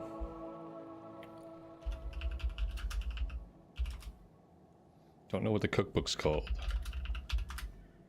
Apparently there are none of those on the auction house. Okay, I really can't afford that right now. Really can't afford that at all, especially with level 20 coming up. We're gonna have level 20 abilities to train and all that good stuff. So yeah, we can't afford anything. We are broke. We could try fishing a little bit in the canals and see if we can catch some of the fish we need. If not, we'll just wait till we're out in Red Ridge.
Nah, it looks like it's going to be more of the same here. We probably do need to just wait until we're out in Red Ridge.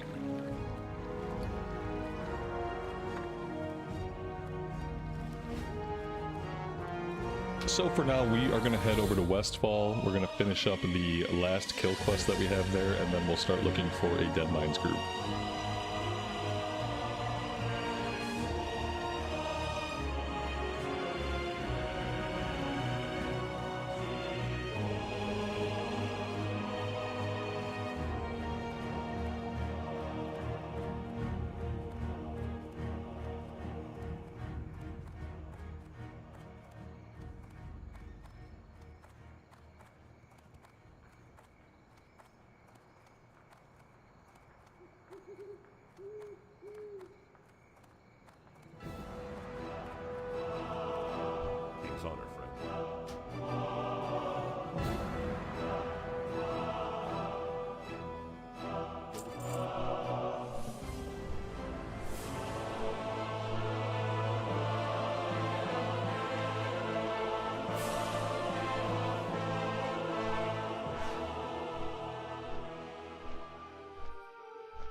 I am gonna set my Hearthstone here because right now it's set out in Aberdeen, I'm pretty sure.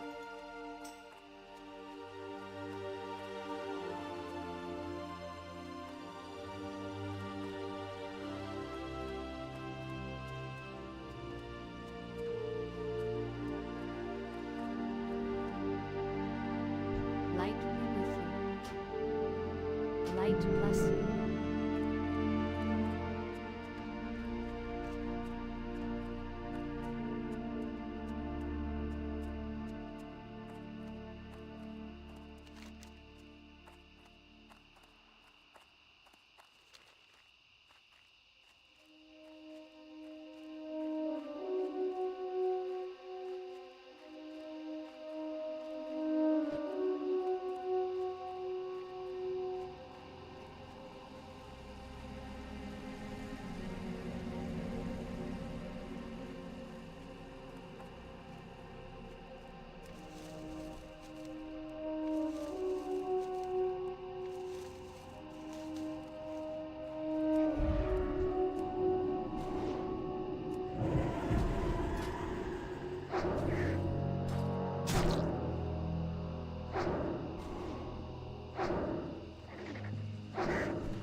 Patrick, good afternoon to you and welcome to the stream.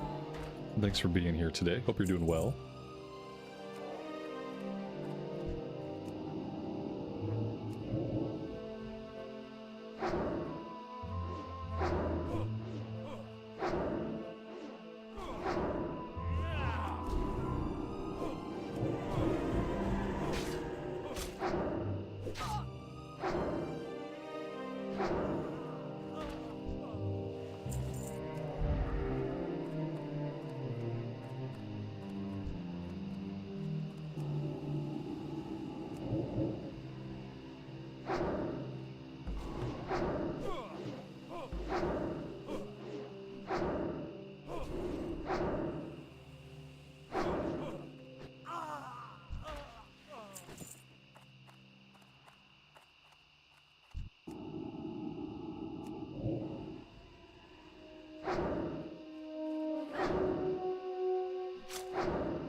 And there's the rogue mask.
Do I have plans for Dead Mines soon? I have plans for Dead Mines when I can hit level 20.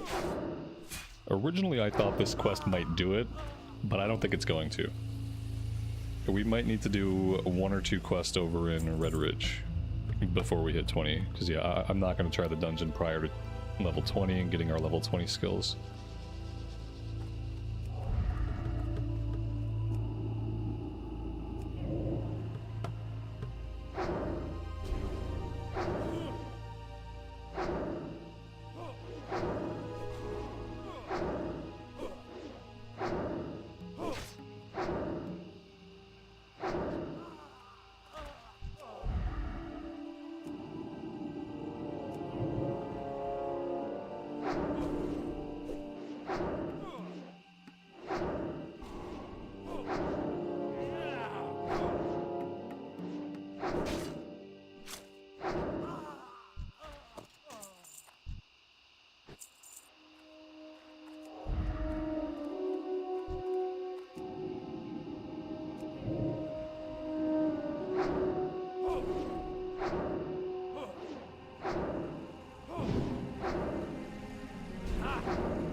Would I consider doing Wailing Caverns? Probably not.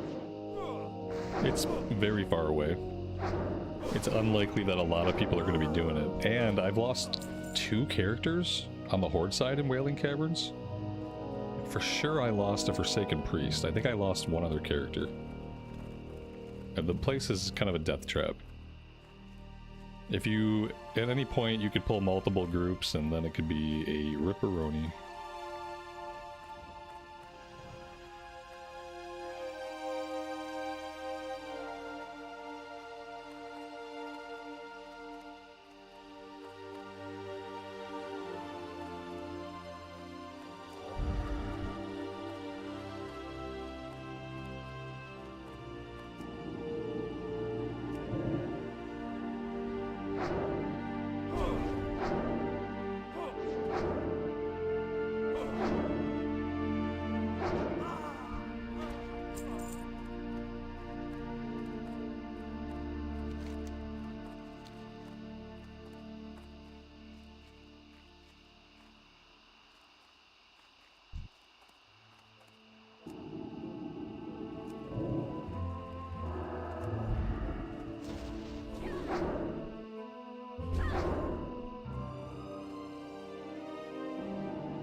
Alright, that's it for that one. Let's go back, we'll turn this in, we'll see where that leaves us. It's going to leave us a little bit short of level 20.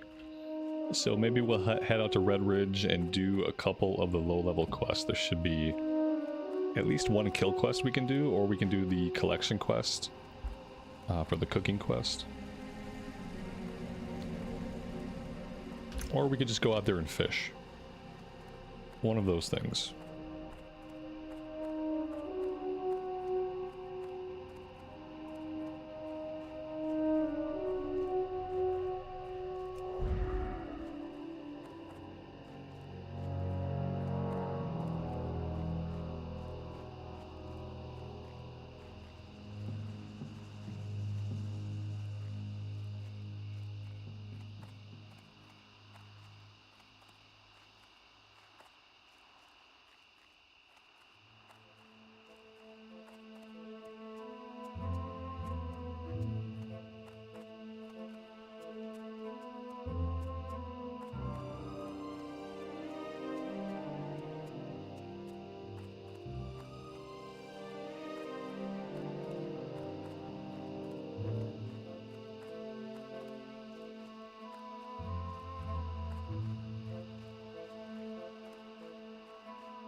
careful.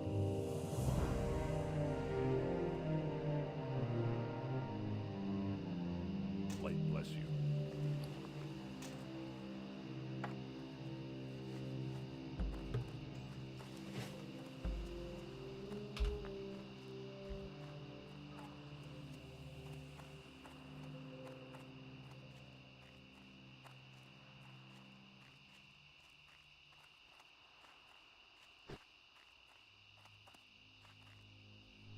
Hello. Oh, you know what? We have a breadcrumb. We need to run out to the Lion's Pride Inn. We have to pick up something for the blacksmith in Red Ridge that leads to the quest for the fire whelps. The price of shoes. Yeah, this one.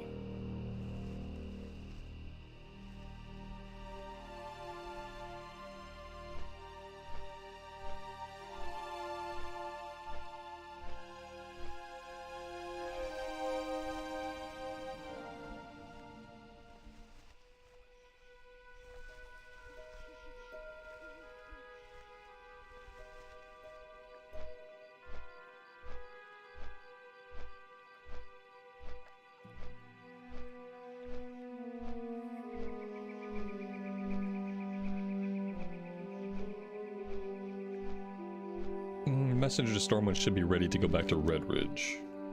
Yeah, this one's ready to go back to Red Ridge. Some of these I don't do. We're gonna get one for Westfall and one for Darkshire. I don't always get them done. I probably should, but it often doesn't happen.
Is there a safe place we could farm cloth to get some more green gear? Not until we can find a good wool farm, which I don't think we've come across yet.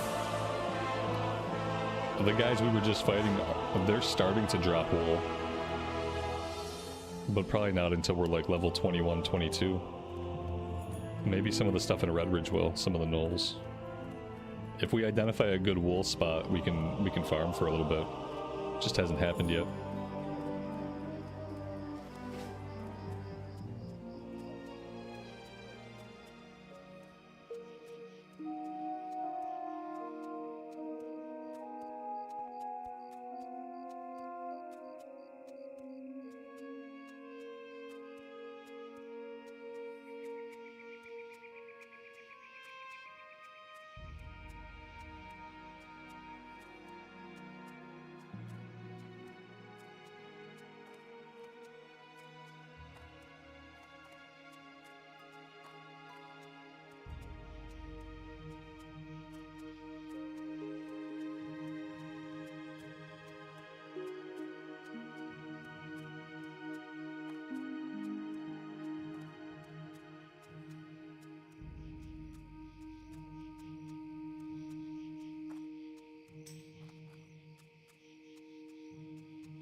Somebody whispered to me asking if we wanted to heal Wailing Caverns. They have a warlock. Do we want to die in Wailing Caverns? We'll see. They said they could port me. That cuts the travel out completely. If it's just a matter of dying, we could do that. Could be a fun time. Could be a disaster. What do we got? We got level 19. Rogue, level 20 Rogue, level 20 Warlock, level 21 Druid. Yeah, we dead.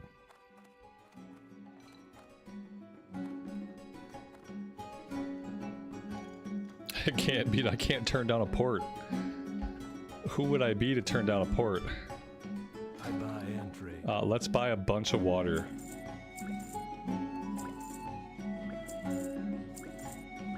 Okay, that ought to do it.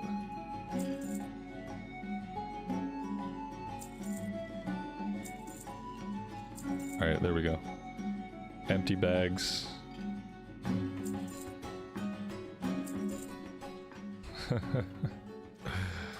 Oh boy. Booty Bay, Stormwind City, Barradin Bay, Ashenvale. They're not there yet. We got a little bit. I need... Did I get what I needed from this guy? No, I have to go out to the blacksmith place.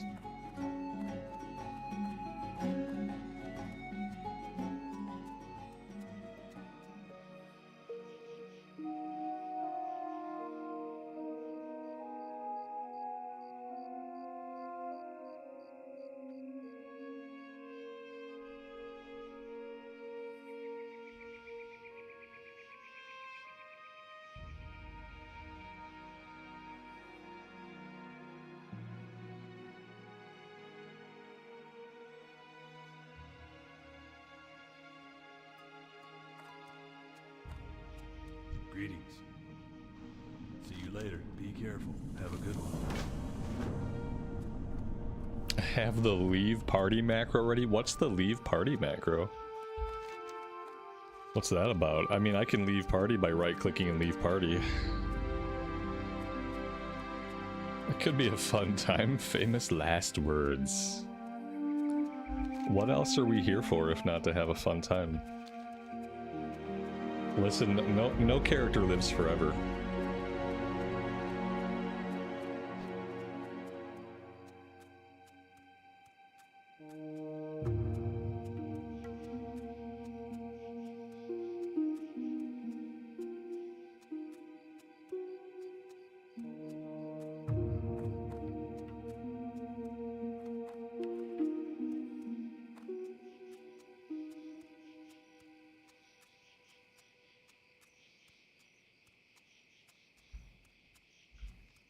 It's kind of like a guarantee of living. What, just leaving the party quickly and letting it teleport me out? Yeah, I mean, you know, if stuff goes sideways, I'm gonna do everything I can to save myself, and the very first thing I'm gonna do is leave the party. I'll toss some bubbles. I'm gonna leave the party. I'm gonna bubble myself. I'm gonna have fear on standby, and I'm gonna be ready to do what I have to. So... we'll see what happens. Wailing Caverns doesn't have many unexpected moments. I've lost 2 characters in Wailing Caverns, so I beg to differ. All it takes is a bad pull by a tank, getting a couple of groups on accident, and then we're SOL. And since we seem to have a druid tank, we're probably SOL just like right away out the gate. Also, like, I'm not level 20 yet, so I don't have level 20 abilities yet. Like, we gotta set up a healing bar, should be like the first thing I do here. Get a healing bar going. We need lesser heal rank 3. We need renew. We obviously gotta have power word shield. It's scary that I don't have a... where's my real heal? Here it is. It's scary that that's all we got. I don't know. Did I send any money to a bank? I don't have any money. Yeah, like, I mean, I have a golden 77 silver, but I don't really have any money. It's not worth sending, you know, because if I get to level 20, I'm about to blow it all on level 20 spells and abilities. Like, yeah, maybe like, oh, it's a gold, I should probably send it off, but yeah, I don't know. I don't have a bank alt made.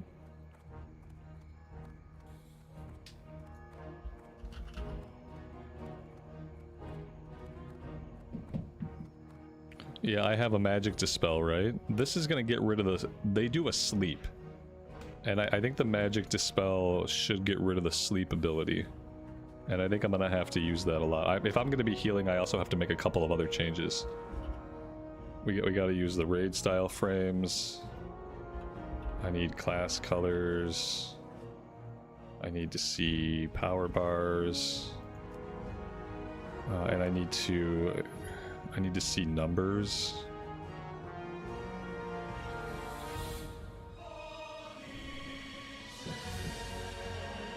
Health remaining. I gotta make these bigger. Something like that could be good.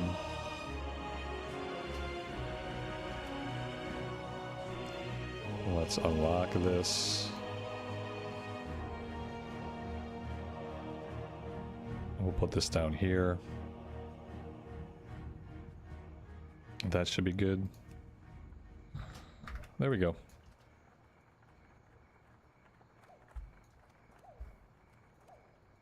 Need help?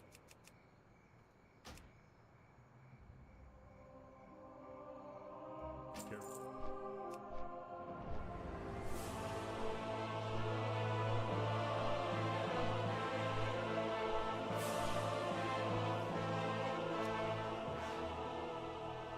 Yeah, Fade will help in this situation. That's a good call. I will, I'll get that out.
We don't have a shaman tank. I'm sure if shamans were available on the lion side, I'm sure we would have a shaman tank. And they wouldn't know they were tanking it until we got to the run.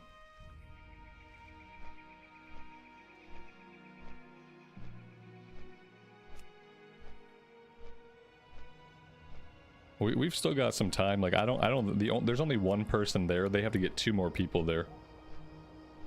The Warlocks in Booty Bay, this other rogue's in Ashenvale. They're the closest, so these 3 are the ones that are probably headed there. This person's in the Barrens, maybe they're pretty close. But yeah, we still got a minute. Maybe we can find Hillary's necklace. I'll check over here.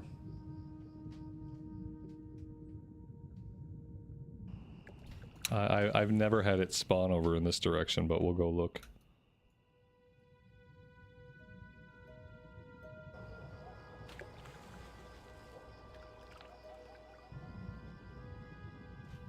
If it was here, that person probably just grabbed it. Oh, you know what? There it is. Ooh, that's really close to a level 19 Murloc. I don't like that. I'm gonna have to deal with this Murloc. Ooh, that's iffy. I hope we don't die before the run starts.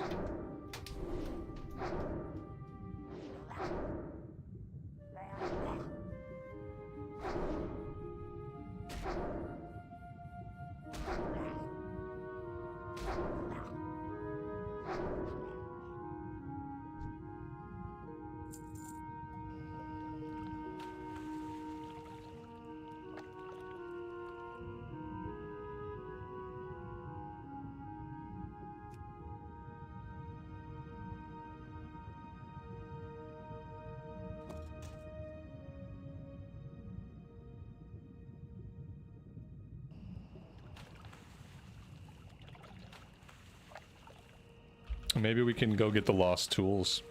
They should be in the same area. We already cleared one of the Murlocs, so we should be able to clear another one if we have to.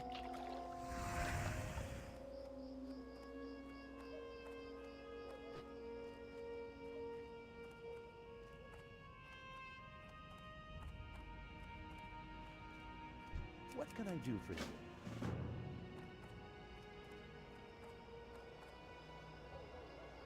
I'm gonna do a quick reload here. I updated some add-ons.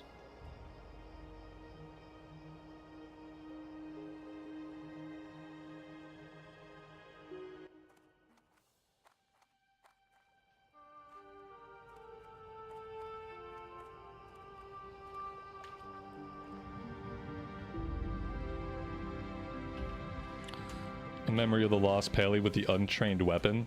Wasn't that a warrior? Was that a Pally or a warrior? I feel like that might have been a warrior. I remember that too. Yeah, they were also a dwarf. And I swam out here and I had like a mace equipped or something that I didn't have any skill in. And it took me too long to realize that I wasn't killing the mob. But I think it was a warrior because a paladin could have got out of that situation, I feel like. Because a paladin would have had heals and would have had bubbles and I would have had other ways to start. I think it was a warrior where like I had no tools. My damage was my only tool and I'd already not done any damage. Yeah, I think it was a warrior.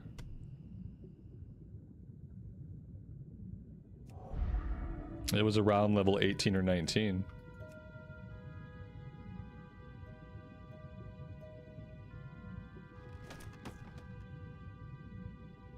Yeah, we had just gotten the weapon, and I was like, I'm gonna skill this weapon up, but I was like, but first, I'm gonna do this quest.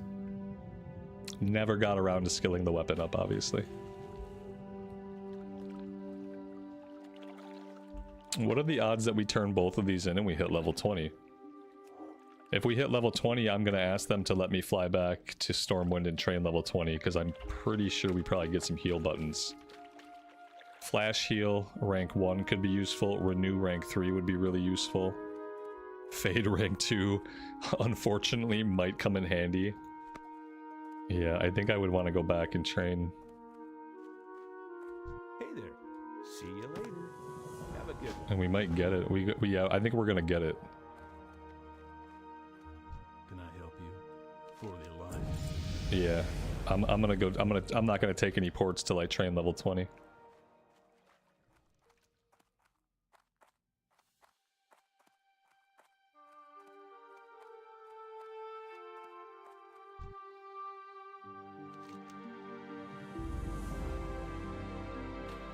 Very nice. I'm also going to set my Hearthstone back in Stormwind, so we can just hearth out once we're done with the run. For this level, we are going to go into... you know, it could be either way here. I want both of these eventually. What's going to help me more right now? What can I do for you? Probably improve Power Word Shield right now, since we're about to do a run. Safe travel.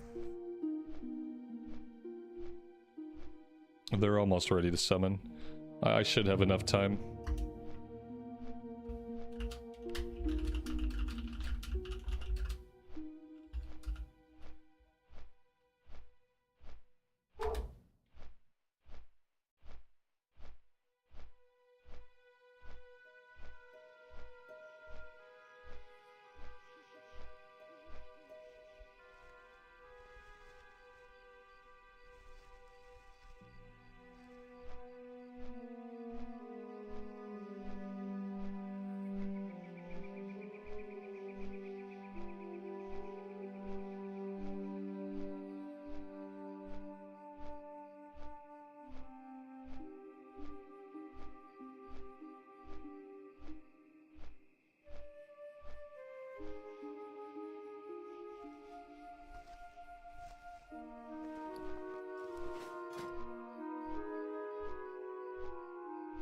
I mean, my gear is bad.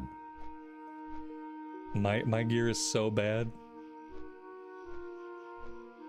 I might be dooming this group. Because I have a very, very small, tiny little mana pool, and we don't have a mage to give me arcane intellect. And I don't have any stamina, any intellect on any of my gear to increase said mana pool, because I have like 1, 2, 3, 4 pieces of white equipment that don't have stats. It's gonna be a rough run.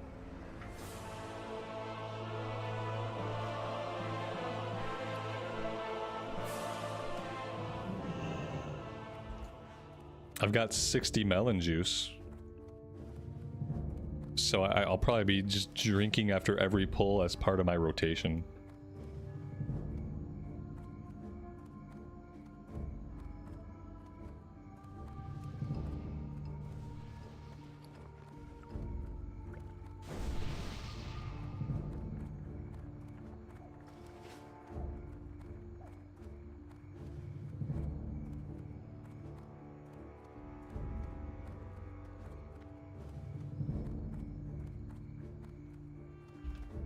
Guzzling the juice. The juice is life. Literally at this point. I'll just go to the street corner and like beg for int. Int please. Int please. Spare an int buff please. Sir, kind sir. An int buff if you will. I don't know what accent that is, but I regret it.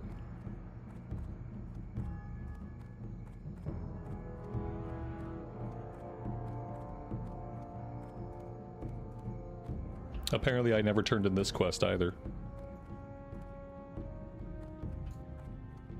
You need something? Safe travel.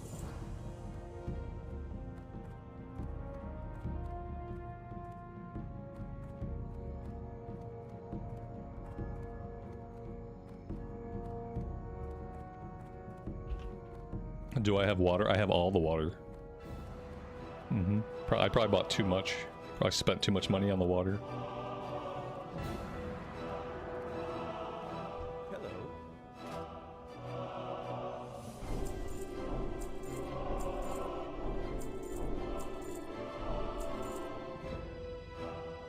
I ran out of money training my abilities. I was not able to learn Mind Soothe because I literally ran out of money.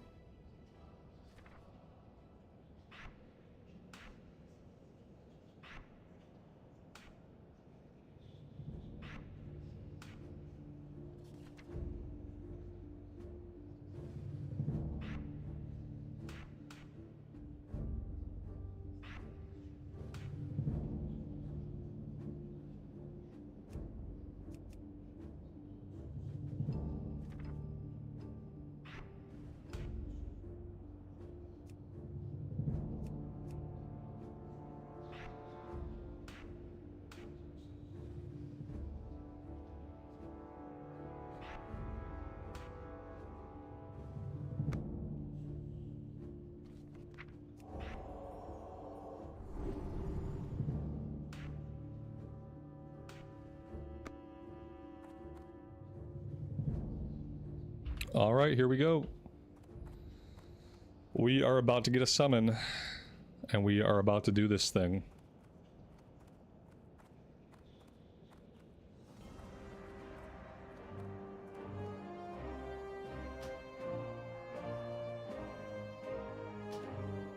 I didn't set the Hearthstone. That's okay, it's set in Westfall. Oh my god, we have a quest. Oh my god, we have a quest. Oh my god, another quest.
And so it begins.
And we are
What would I say to disenfranchised young men in their basement that are unhappy with the world? I wouldn't say anything to them because I'm not their therapist.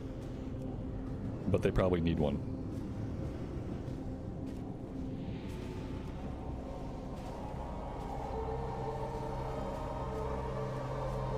I'm not qualified to give advice to the chronically unhappy.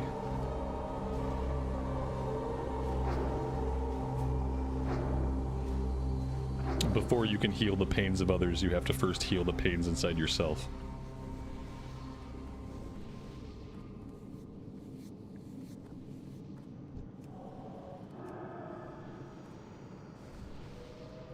None can stand against the Serpent Lords.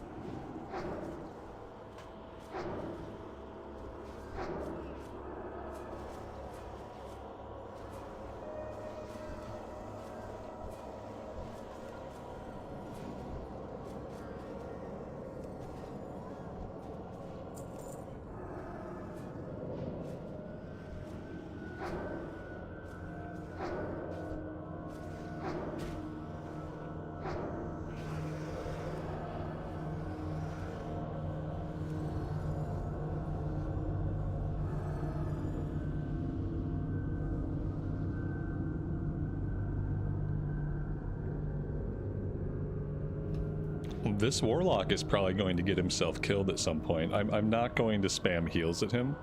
I will give him a renew, but I'm not going to spam heals at him out of combat. So, yeah.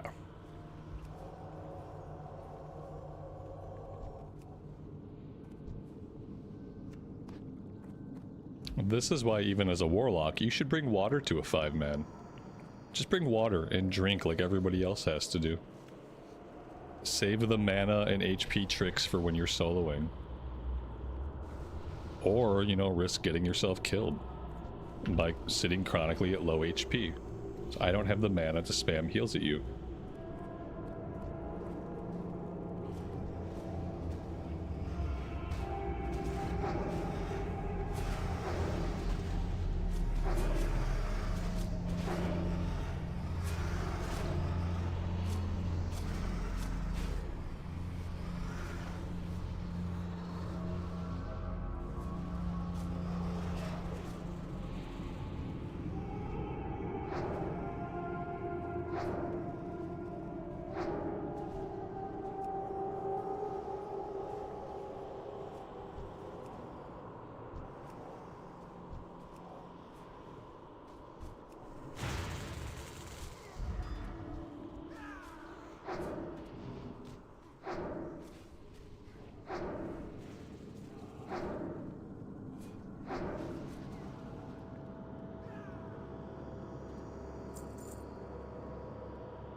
Is it hard for someone without a following like me or friends who play to get a 5-man in Classic?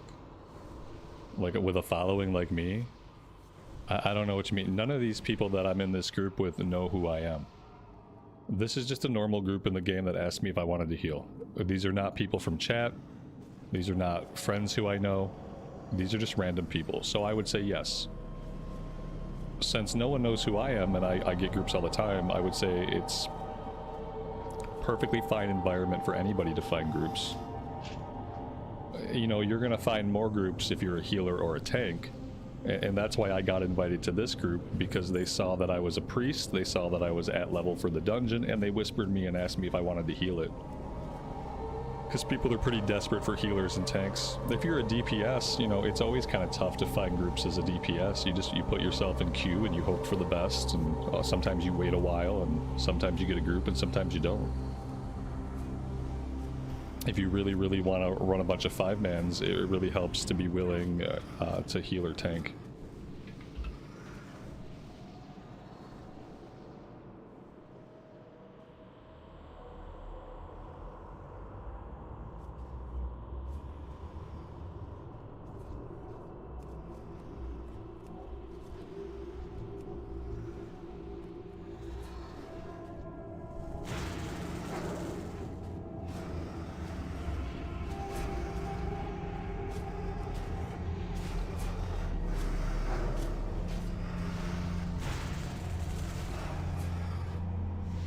It's not an automated system, but you can list yourself as interested. It's not automated like in MoP, no. In MoP, it puts you in the group, teleports you to the dungeon. In Classic, you select what dungeons you're interested in, you pick your role, and you list yourself. And then that lets somebody else look into the queue and see who's interested in doing the content, then, you know, you can get an invite.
can't do anything about poisons yet, can I? I can do disease, I can do magic. I don't think I can do poisons.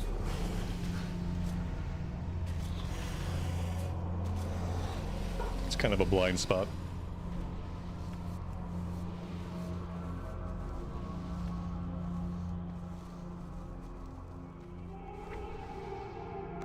I think he can take care of the poison, though. He's a druid, so he should be able to.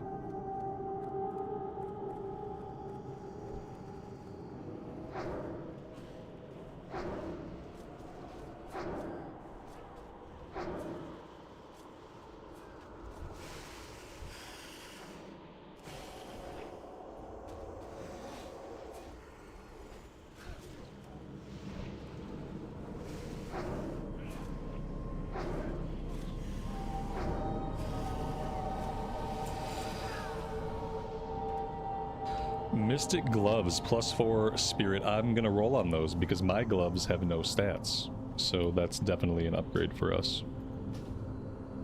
It's more mana regen, more health regen.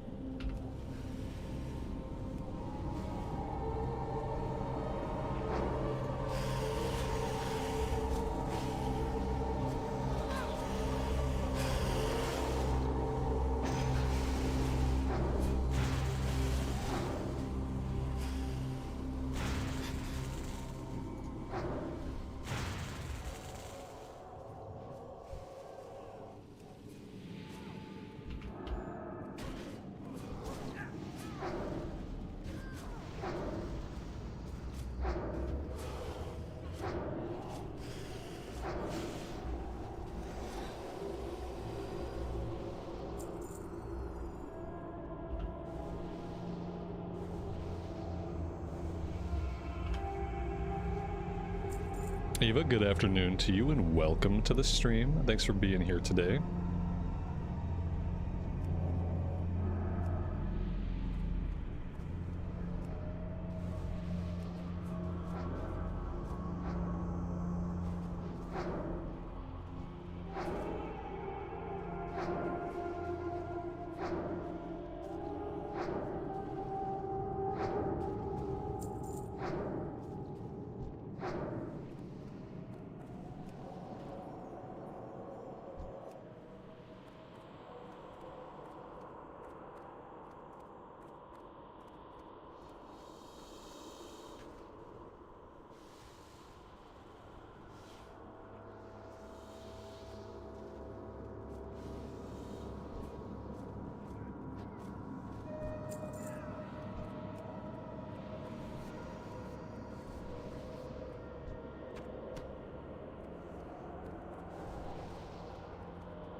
Those are 2 stam, 2 int. That's also an upgrade. I will roll on those.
Yeah, for some reason the dwarven hair has more physics just in the hair than some entire races have.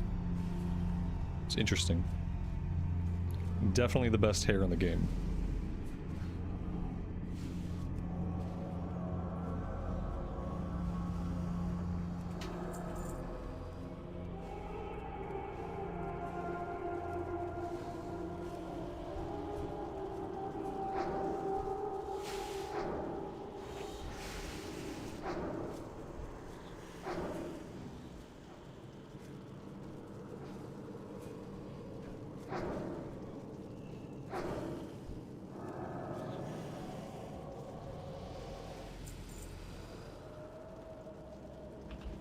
Strength, stamina, spirit.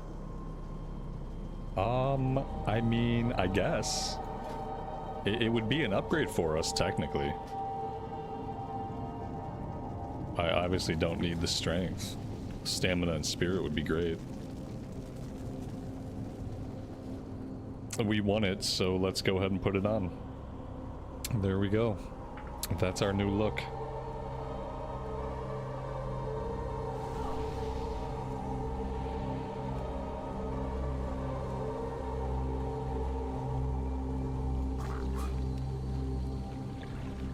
I try to focus a little bit in 5-mans, for the sake of the other people in the group.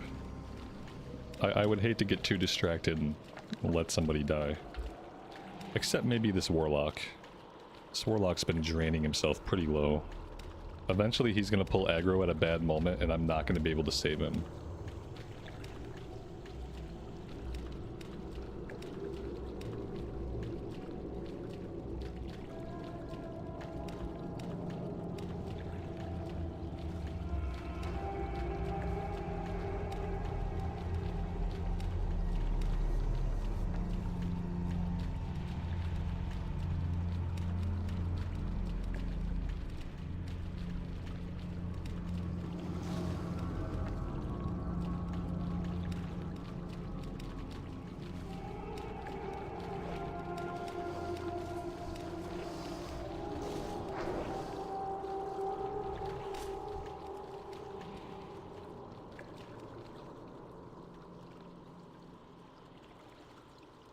Tudor, good afternoon, buddy. It's going well.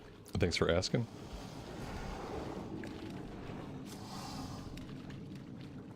We're in Wailing Caverns, and for the moment I'm still alive, so it doesn't really get better than that.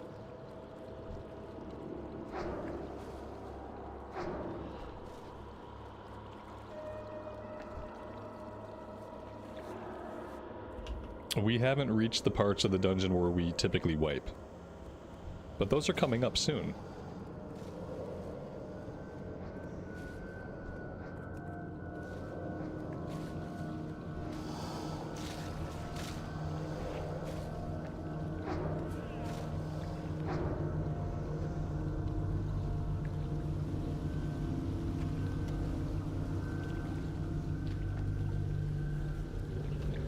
We lost one of our rogues. I don't know what he did. He ran back to do something. Where's the turtle, they asked. Where's the turtle? They couldn't find the turtle. Maybe the other rogue went hunting the turtle. What level is our druid buddy? He's level 22. He just dinged a minute ago. He came in at level 21.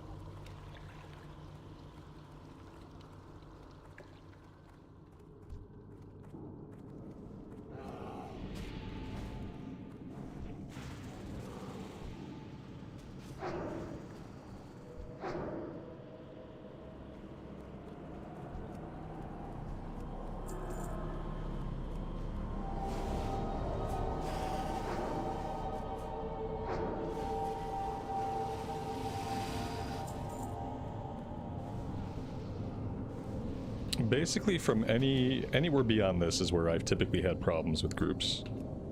And the biggest problem is there are a couple of pulls that you can avoid, but if you try to avoid those pulls and something goes wrong, then you're going to be in big doo-doo. We've pulled an ad right here just standing in what we thought was a safe place. So yeah, we'll see if this group tries to bypass groups. If they start trying to bypass groups, we could be in trouble. Because that's typically what gets people killed here.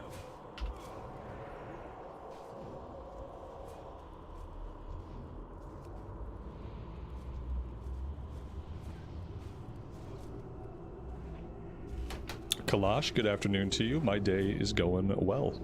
Thanks for being here.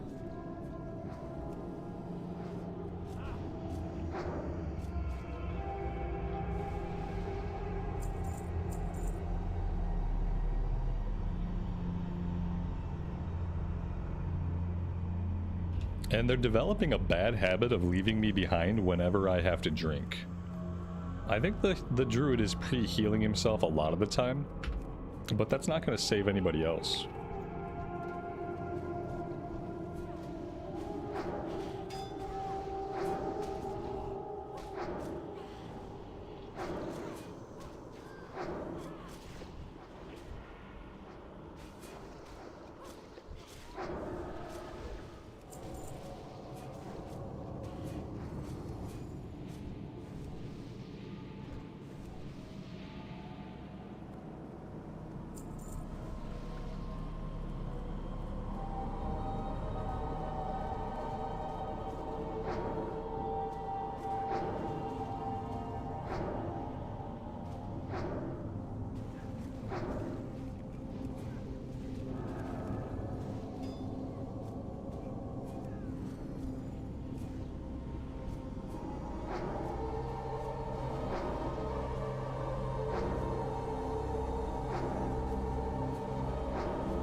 I don't need the strength on this, but I need the stamina very badly. So I'm gonna roll, I'm gonna shamelessly roll on anything, and a lot of people are doing the same, and that's why we have not been winning a lot of loot. Because we're just shamelessly rolling on everything. There we go, we got the cape. Oh, this warlock, man, I swear.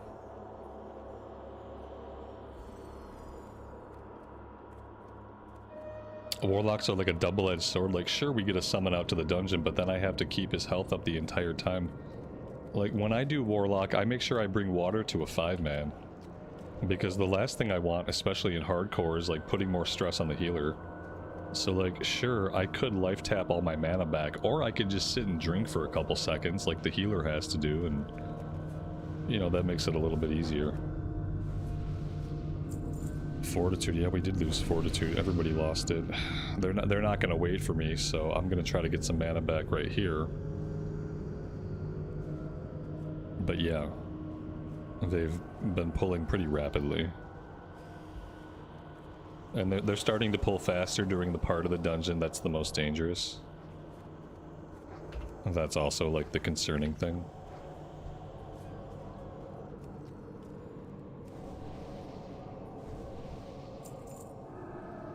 At this rate, I'll never get to rebuff people. I'm not gonna try to stop them or call it out. If they don't care enough, then that's more on them than it is on me. I'll try to buff who I can.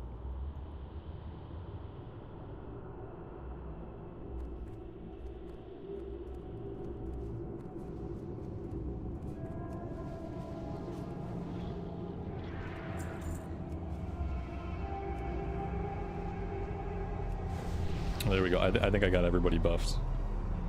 Of course, now I have no mana.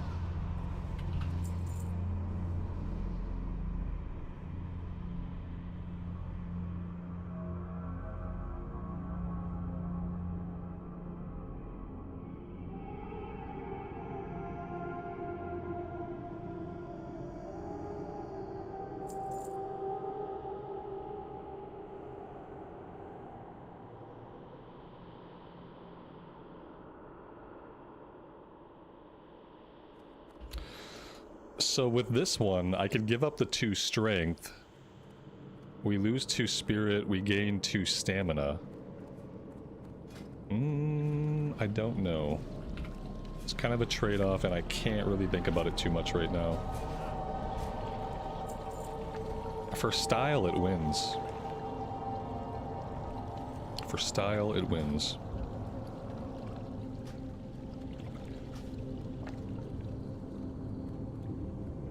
Can't do that while in combat. Why would I ever be out of combat?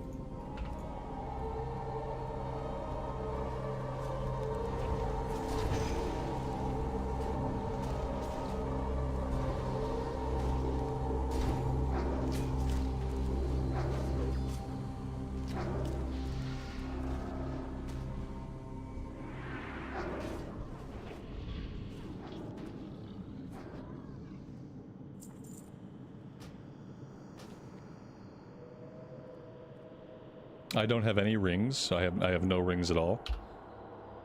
So we'll roll on that one too. Everybody rolled on it, so we did not win that one.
Do I wish hardcore had some quality of life features? Let me see. No.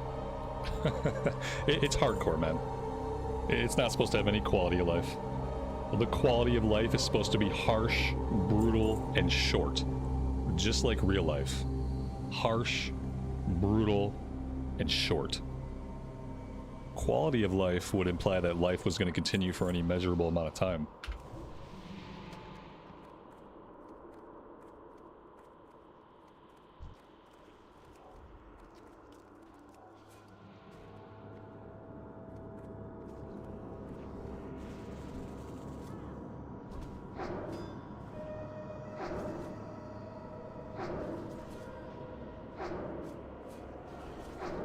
We got ads. There are the ads. Well, it's only one ad, that's good.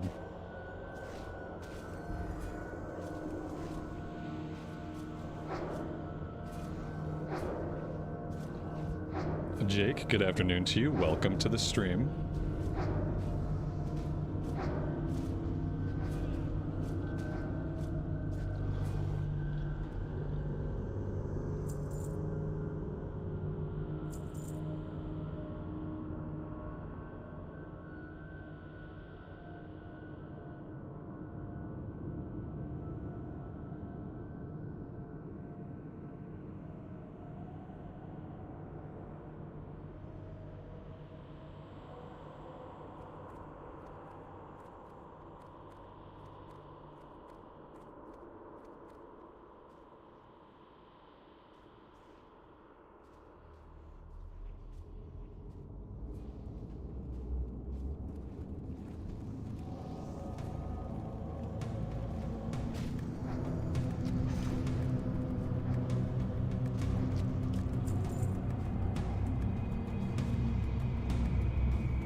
Are you pushing it? No, but I do think you're trying to distract me on purpose.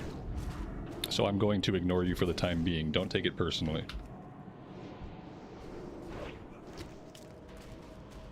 Or take it personally. I don't really care.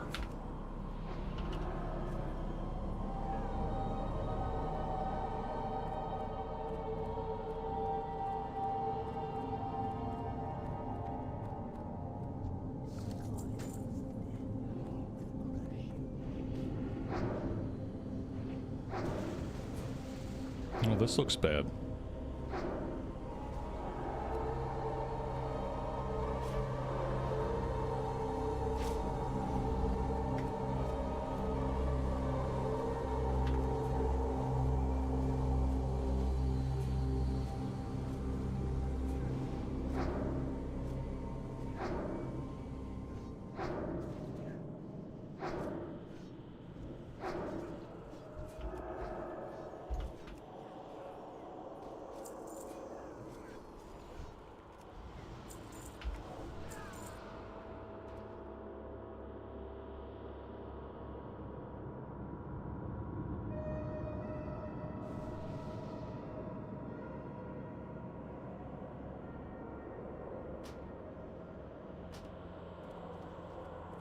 Oops, mute. I was talking about how good the bracers were, and how if a warrior were in this group, the bracers would never have dropped. The only reason those gloves dropped is because there's not a single person in the group that can wear mail. Booted. He said something really dumb the other day that bothered me too, and I let it go. So the fact that he's trying to get me like super distracted with really stupid questions in hardcore, that's a boot. Yeah, I gave him a warning. He could have just shut up.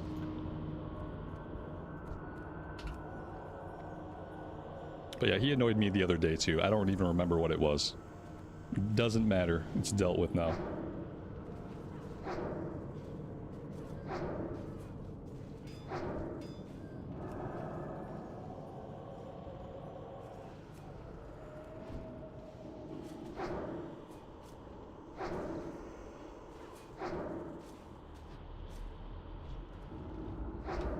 I've been trying to give people more chances, but I also have boundaries.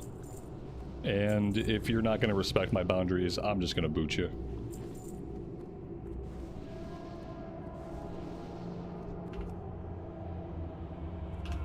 Kettlebell Chris, welcome to the stream. Good afternoon to you. Hope you're doing well today.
This is a dangerous room. I think I lost a Shadow Priest here because of people trying to skip these packs. It looks like, thankfully, we're not trying to skip these packs, but we do have somebody shooting back there. Ow. Ow, pain.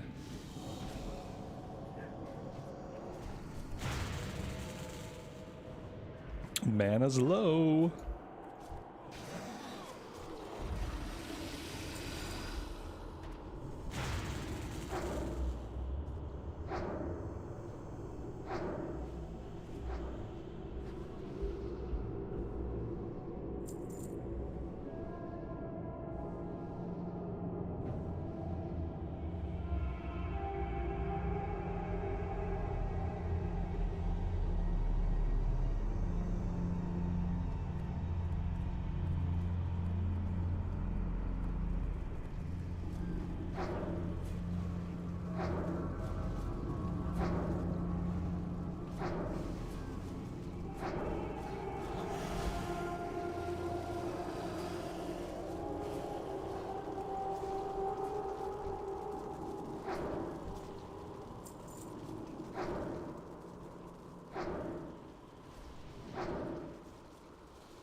Yeah, the Warlock is damaging himself to restore his mana. They have an ability called Life Tap, so they lose health and they gain mana.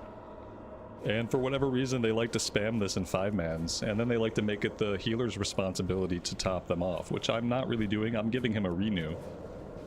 But I'm not going to top him off. Because he could just bring water and he could drink when I'm drinking, because I have to drink constantly. But instead, he's just life tapping, so.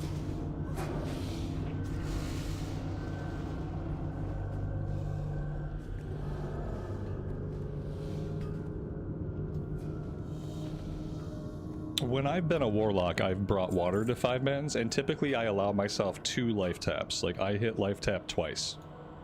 Like, after a fight, maybe during a fight, I'll tap life tap 2 times, and that's basically my limit in a 5-man. I never am gonna tap myself that low, especially in hardcore. I don't want to tap myself that low and just take a hit and get killed. Just take a couple of incidental hits and then it's all over.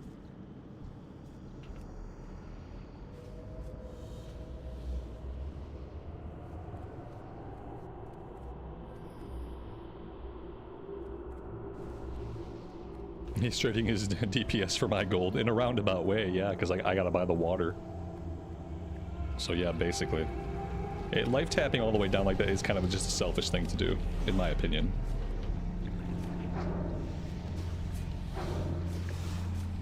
It's not, on the grand scheme of things, it's not a big deal. But, you know, it is what it is.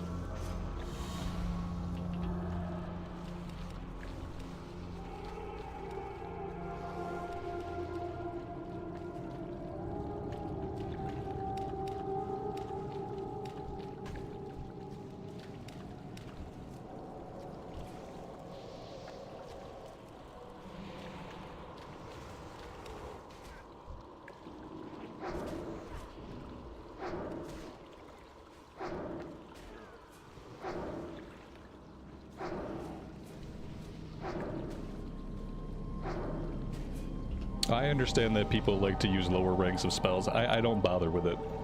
But I understand the philosophy behind it and that it's something that people like to do. What I found is that using a lower rank of a spell just leads to me spamming the spell more.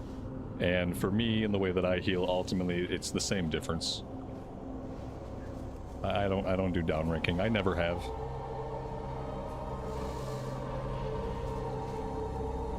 Now I'm not a professional gamer. But I did heal raids through like 3 or 4 expansions, so... Granted, not in vanilla era, when downranking might have actually been important. Just not the way I play.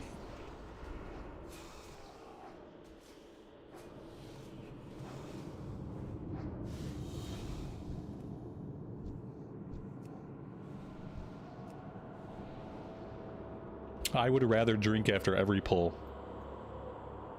than worry that much about it.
He dropped an agility and strength, a dagger. Or maybe one of the rogues needs it. That would be cool.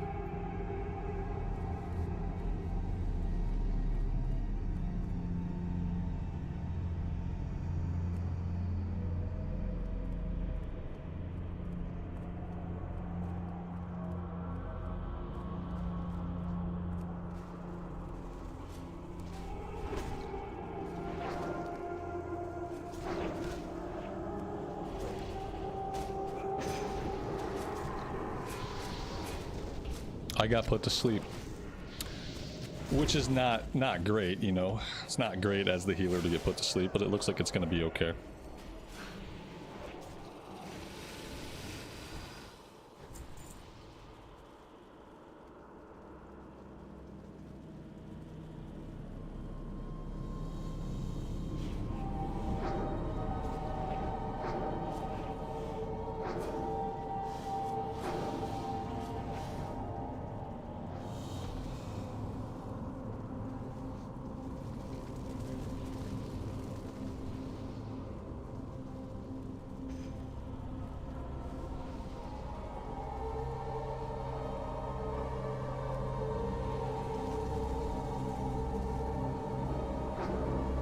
I did more damage than one of the rogues in that fight. Well, I mean, my wand is pretty strong, and all I did in the fight was wand. I don't think I clicked off the boss for a second.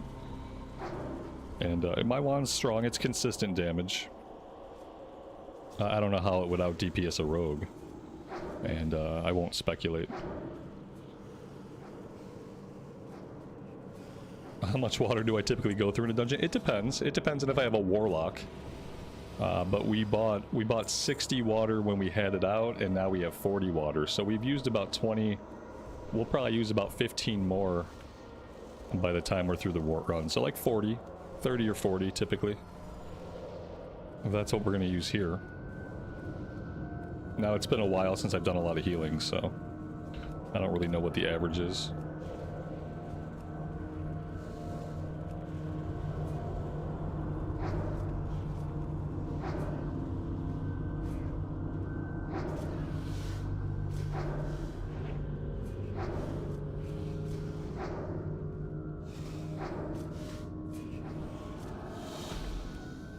It was because the boss takes no damage from poisons. There you go. That was why I was able to out DPS the rogue by standing there and firing my wand.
I think we've gotten past most of the dangerous pulls, so we should be good. Like, if nothing bad has happened yet, then we should be good for the rest of the run.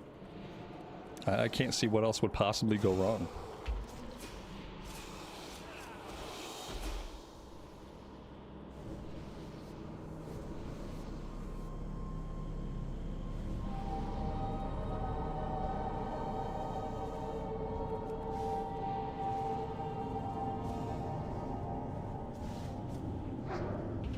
Bosses don't tend to be the problem. What tends to be the problem in hardcore is ads. Ads are basically always the problem.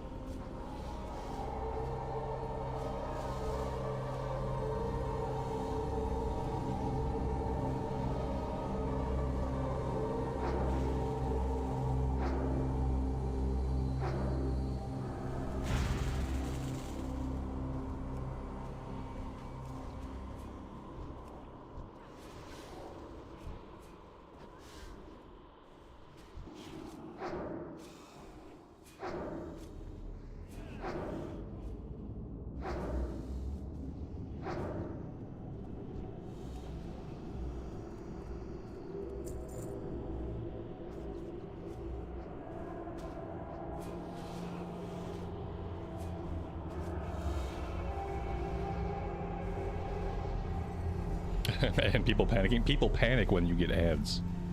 Yeah, it's like the two things are connected. Whenever you get ads, somebody panics. A lot of times panicking leads to more ads. Yeah, that's how I lost a Shadow Priest here.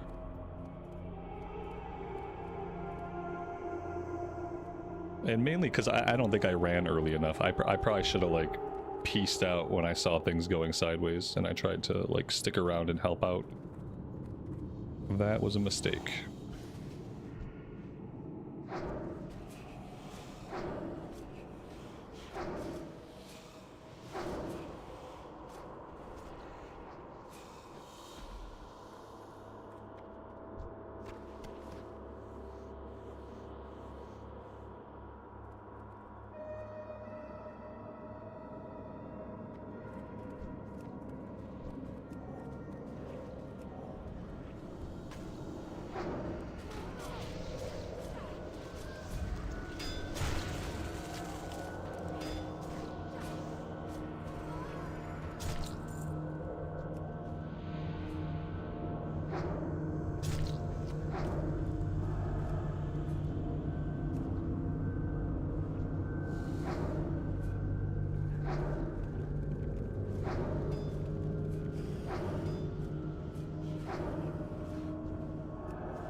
And he dropped Serpent Gloves, 4 Agility, 4 Intellect.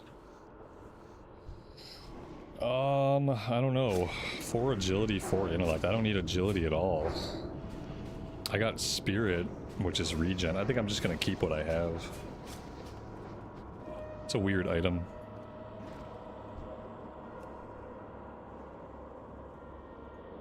Although, I mean, I guess it's not that weird.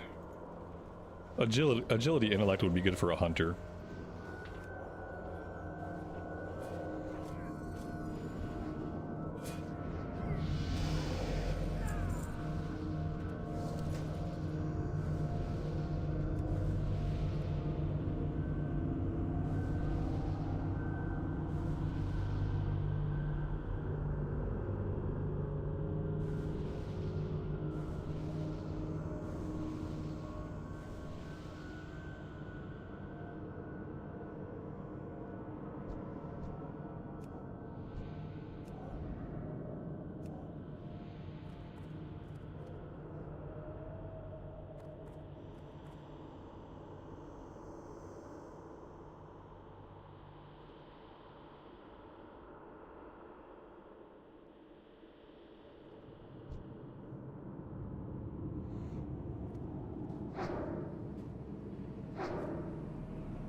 There we go.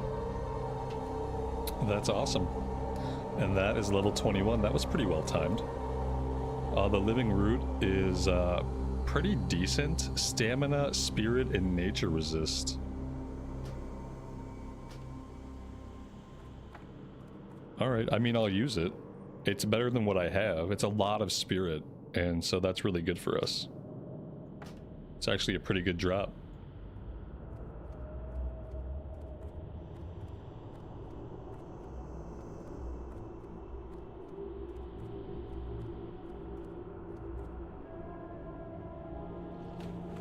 It would have been nice if it had a little bit of intellect on it, but we can't complain too much. Eventually we'll get the staff from the Deadmines quest anyway, and I think the staff from the Deadmines quest might be better. It's good for now, though. I hope I get up here in time to heal them. They kind of just ran off, and obviously, like I do every time loot drops for me, I got distracted looking at the loot, taking my time to read the stats, and of course, like everyone's run off. Nobody looks at loot. We don't got time to look at loot.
Attack for the goddess!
Whew, there we go.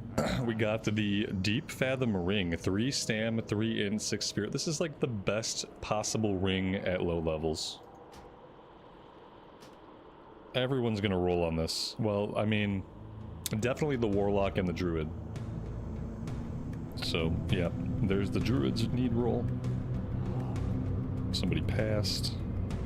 We did not win the item. We rolled a 34 and the Druid won it with a 63. That would have been huge. Alright, I am hearthing out of here. We didn't finish any of the quests, so there's not really a reason to hang out over on this side of the world. And there we go. That was our first successful dungeon. We survived. Everybody lived. We got a little bit of loot, a couple of green items. We got a blue staff.